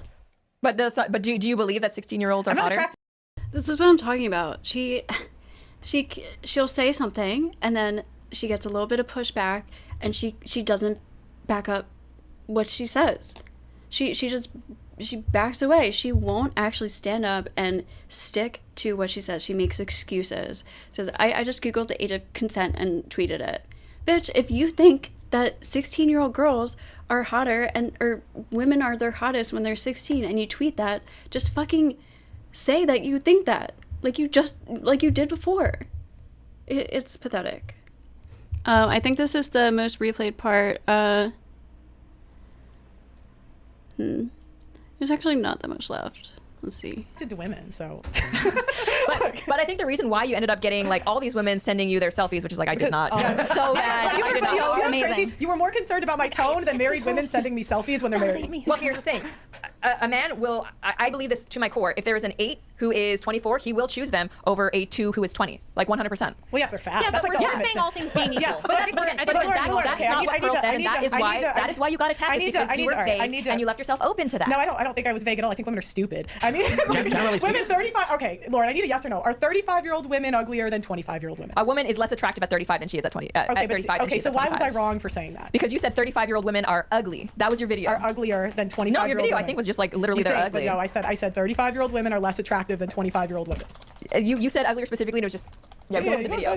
I would say on average, 35-year-old women are uglier than the average of 25-year-old women. Yeah, because even then, if Pearl had said that, she wouldn't have been bombarded with all But the see, this goes back to this is tone policing. Was it- You're not was it- saying it in the wait, way wait, I wait, want. wait, policing, what's it's fun about about being that. There you specific. go. Yes, you're less attractive. I didn't even say uglier. No, it's the video. It's the video, not Yes, the tweet. you're less It's attractive. the tweet. That's Oh, what- no, sorry, it's the video that I was responding to. I don't know. I had to delete a bunch of videos. Okay. Like, Yeah. we can play her video though. We can play it because she made a video on me.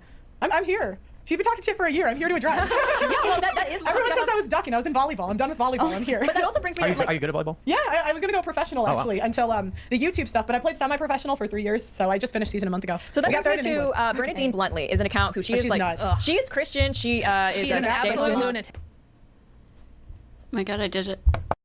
I did it again. Okay, so I was just looking it up again. Oh my god, it was scary. I'm looking up OnlyFans shit. So it says, you can get a subscription you can get a 3-month or a 6-month subscription pack to OnlyFans, which is what I thought I heard Nala say.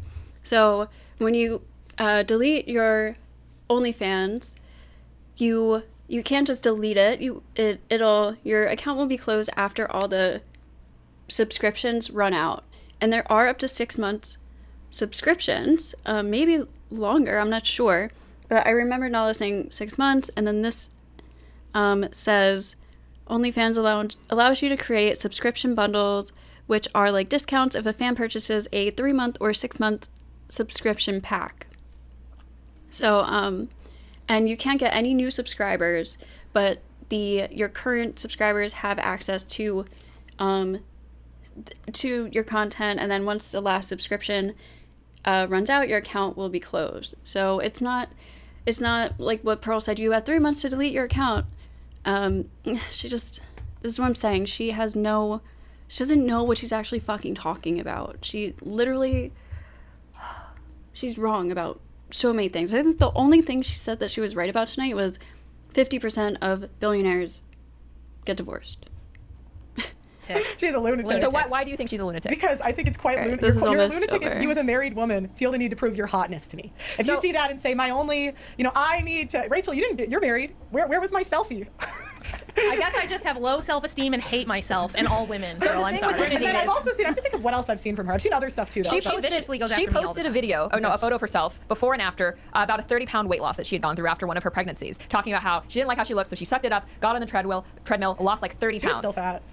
I think that's a good thing saying you lost weight, but why post the before You're and after? fucking Like, hey, look how fat, skinny Pearl. I am. What the But fuck? is that the was- problem? it was That how she's trying she to said something, improve she made herself? it- no, she Should made- we not, as we can- This married woman women, has we can 5 pull it children. to improve ourselves? There's Who nothing, is there's, that? there's Who is nothing, it? Pearl's there's calling nothing her wrong with married fat. women trying to improve Because I herself. think that's but what Bernadine's the post was. way that she said it, it was, I can't remember what she said, but I think I said, cry me a river. Yeah, something like that. Yeah, I meant it, cry me a river. But she's admitting she was overweight. The way that put in she the work said to it, lose remember weight. that. She's doing this for her health, for her husband.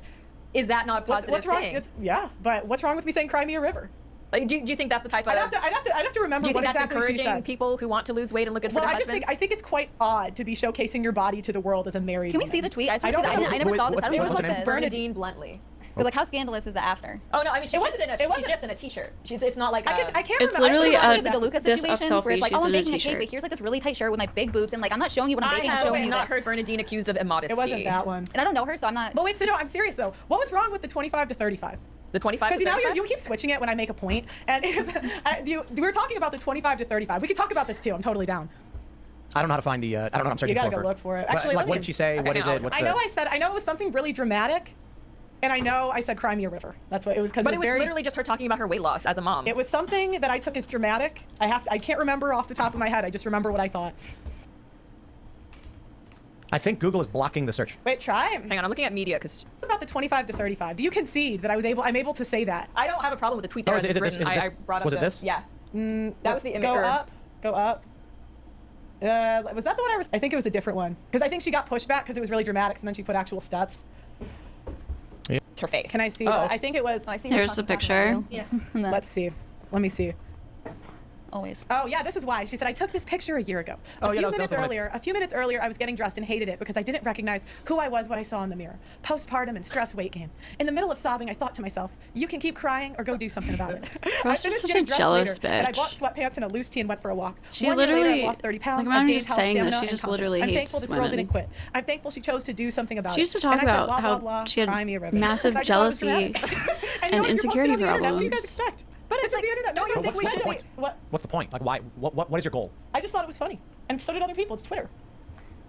Twitter's like the shit posting so site. it's like- I mean, That's a fair point. Yeah, it's Twitter. Like, what do you expect going That's on the Twitter? internet. But we also concede that it's a good thing that she lost the weight. This They goes back to should, tone policing, though. You don't like my tone, okay? Well, I just thought it was dramatic. She was like, Tone "Ah, policing, it's crazy." it makes it seem like Okay, we're yeah, just they show dismissing it. posts where we should be. It's not a question of why like. should we should or shouldn't? So I But agree. it's a good thing. It's a good thing she lost weight. It is a I- good thing, but it's like it was dramatic. I so agree what? with Lauren on like the principle of someone's trying to lose weight, you don't shame them. But to your point, you're saying it's Twitter and you enjoyed it, and you did it anyway. I'm like, Yeah. well, I got nothing to say. Yeah, and okay. it's like, what do you want? You want a medal? It's like women act like losing weight's like the most difficult thing ever.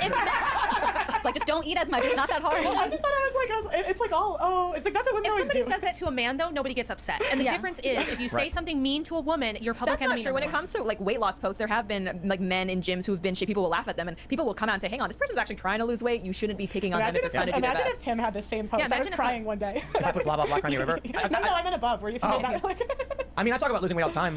In the middle of two and a sobbing. half years ago, I was 200. This is the picture. This is her trying to prove her hotness to Pearl. Trying to prove her hotness to the world. And now, like, Pearl's trying to get her. Like, imagine, Pearl and that Isabella bitch. Like, imagine if Tim posted something like this, and Tim's like, I do talk about my weight loss. I was 200 pounds, like, a year ago, and I work out. I post about it. And then the girls just make up some excuse, like, yeah, well, you're not looking for validation, blah, blah, blah, blah. It's just, like, it's nonsense. Yeah, we're almost at the end. 100 pounds. Now I'm way down. I've been lifting. Yeah, we got to take responsibility to do the best you can, I guess. But she wants like all this validation. That's like the difference. In Is the the women middle seek of the sobbing. validation. And what is up with women wanting to cry online or say they were crying online? I'm like, if I cry, that's so embarrassing. I don't want anyone to ever know or see. relate. I just like. I agree don't with think there's that. a problem with the moms sharing. And what you have to understand is Bernadine's audience is like overwhelmingly female because she runs a female courtship thing. I don't think This it's a part's bad thing funny. for women to encourage each other for weight loss and share their weight loss struggles. Like that's a good I thing. didn't to be say it was a bad encouraging. thing. Yeah, I think We Pearl should agrees. encourage- Pearl's we just should encourage trolling. them. I just thought it was funny.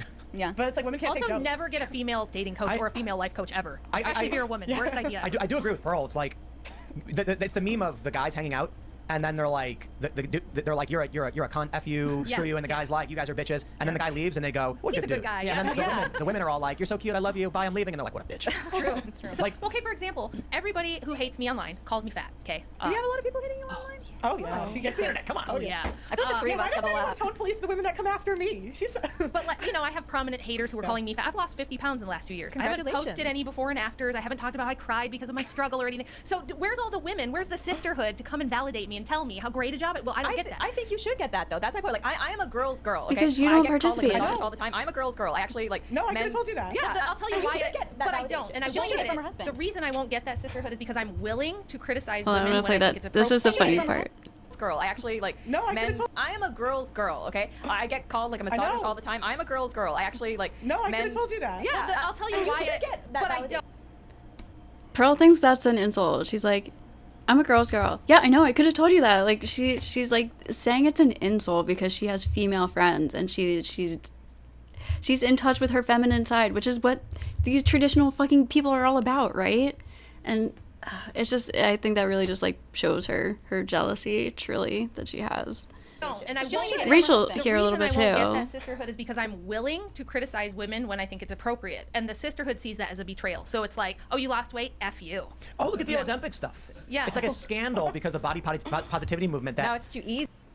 it was like secretly they were desperate movement of admitting being overweight is a bad thing. Yes. Well, here's Okay, they Oh, talk it was about an affront. Lizzo. Build their value. They have to provide value to the world. You were Okay. saying earlier, men start in life at 0 and they have to build their value. They have to provide value to the world in order to have status, in order to be praised or anything like that. And women, it's like the opposite. We start. This fly likes me. We start as little girls being doted on, and the public school system is very good for girls. It validates them. It kind of reinforces all the things girls are already Caters good to at. our strengths. Yes, it caters to our strengths, and it tells boys they need to sit still, they need to be quiet, they need to stop being toxic. And then you I hit couldn't puberty, sit and everybody still loves you for because you're shit beautiful in and you're fertile school. now. And then this thing happens where you get older and you feel less visible and less valuable and all that sort of thing. So I think there's just this like social ingrained thing where criticizing women, making women feel bad, making women sad. Making fun of them. It makes even men, it makes everyone like deeply uncomfortable to see women sad or uncomfortable. And that's guys who grew up in the gutter, That's not every guy, but many true. guys. I don't know being if it's treated for like the crap. reasons They're that she 26 and someone gave, though. comments, you're a disgusting fat slob, and they go, Yeah. Like, it's like rolls off. I'm like, this is the least. They get one you know. compliment and remember it for like That's 10 not years. true. You know? Guys and the woman will get get 20 compliments offended and only remember by- the bad things Right. someone Yeah. said. And So a the lot reason of why guys women get offended by- offended by your 35 versus 25-year-old tweet is because deep down they know it's true and they're pissed off, they're scared, and they're like, hey, I look better at 35. Okay, well, you have Botox, you have filler, you have all this other stuff, and they I know don't it's even know true. what they look like. That's a crazy thing. I've met so many. filters, yeah. I've met so But many here's the thing. people where Jesus. they do not look a thing like they do on. Oh, yeah. Go ahead. Yeah, there's this like ingrained female need for attention and validation, right? And I think we see with social media, it's actually a very negative thing for women. It's what's Yeah. turned a lot of women onto OnlyFans. But like as a girl's girl, I don't think it's an inherently bad part of female nature. I think we should preen, we should want to look pretty, we should want that attention, but we should want that from our husband, right? And so Yeah. like when I say like I support like Bernadine and her weight loss journey, I'm one of those wives where like absolutely I am still getting made up for my husband. I think we should still try to look hot for Yeah, our I husband. agree Would you, with that. would you in the same breath condemn her for posting a selfie for the world to prove her hotness? I don't think she posted No, but anything. I'm saying like it's just funny because you'll have such a double standard for me if I say blah blah blah, cry me a river, I'm the bad guy. But when women are seeking attention from other men other than their husbands, I don't think then she's there's- seeking attention from no, other men, No, though. but Like, I'm if you talking know- about when she posted, and I don't really care. It's not my marriage, like whatever. But I'm just like let's call it what it is. You're posting the 25 to 35. She's posting her selfies to prove she's attractive. Well, that's the thing. If you follow Bernadine's platform, her whole thing is that women Not should for take care of attention themselves. from Well, she men, has. though. Well, she just had another baby, but she is on the weight loss journey, right? Oh, She's no, trying she's to still lose weight. fat. Wait, She's how long still- ago did she have a baby? She's still like I don't know, but she's already pregnant again. Number 6. Wow. Yeah, and they Well. free birth at home, which is like, Yeah, I'm not Is saying. she's a conservative woman? yeah. Well, I like just she's, like if Wait, I was what do people do? gonna go to a woman about like taking care of yourself. and Okay, being in so shape, 'cause I know they're about women to that have start that. she's trying, closing yeah, she's trying to be in shape. Right, but it's like going to a statements. personal trainer. That's fat. You wouldn't really do it. Well, she's not a personal trainer, but she's trying to encourage. We, Like, even if you're fat, we should all still be trying to be better. We did jam in an extra half an hour, but we'll wind things down a little bit. I do want to bring up at least one more point for you, Pearl. I feel like early on in the show we're talking about the social pressures between the left and the right. The right is having more babies, calling on them get married, have babies. The left is saying abort, sterilize, don't. Regardless of you've said a lot. It's just the way it is. It's not about what it should be. It's the way things are. I feel like your worldview would result in less babies. Yes. It's not a worldview though. It's a prediction. It's looking at the data and where would I predict things are going. Tim's about to call her out. You That's say how I things view like it. women do this, men do this, and I feel Yes. like a lot of things you say would result in many men being like, I better not get married and have kids. It might, but they were going to do that anyway. They So- were going to do that anyway because of the court system today. We've had not one, not two, but they were going on 3 generations of men excuses that have watched their again. parents, uncle, whoever get wrecked in They a were gonna divorce. do it You're going anyway, to so see it the doesn't rate go matter down what I regardless say. of what I say. I do think that traditional, like the trad wife, real ones, not internet fake ones. How many kids does she have? 6. 6. Yeah. And Six on the way. a lot of the guests we have on like Timcast IRL, they're having a lot of kids, just having one more kids, and I feel like while it's not absolute that their kids will be conservatives, there is still a tendency toward more of those values. Over a long enough period of time, maybe it's 100, maybe it's 200 years, I don't know. It seems like all of these things probably will just eliminate themselves through lack of reproduction. Yeah, well, I think they said that 20 years ago, and look where we are. Actually, it's true, though. So 20 years ago, liberals were having 1.43 kids to conservatives 2.05. But when we look at and now what we're seeing is 20 years on, the voting block of Gen Z has shifted slightly right for the first time in 100 years. Well, my point is that if you look at the outcomes of the next generation, they are not conservative. There's not lower marriage. There is not a raising birth rate. That's what he's saying. Choices, not really. It is. Gen Z is the, I think, of the past four generations, the second most likely to oppose gay marriage.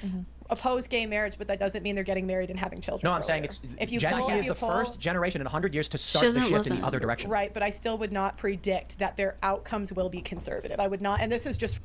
That's what that's the data he's telling her. The data predicts this. And she's just like, no, I don't predict it because, I watch the whatever podcast and those girls are whores and they're liberal. So you're wrong, Tim. The data's wrong.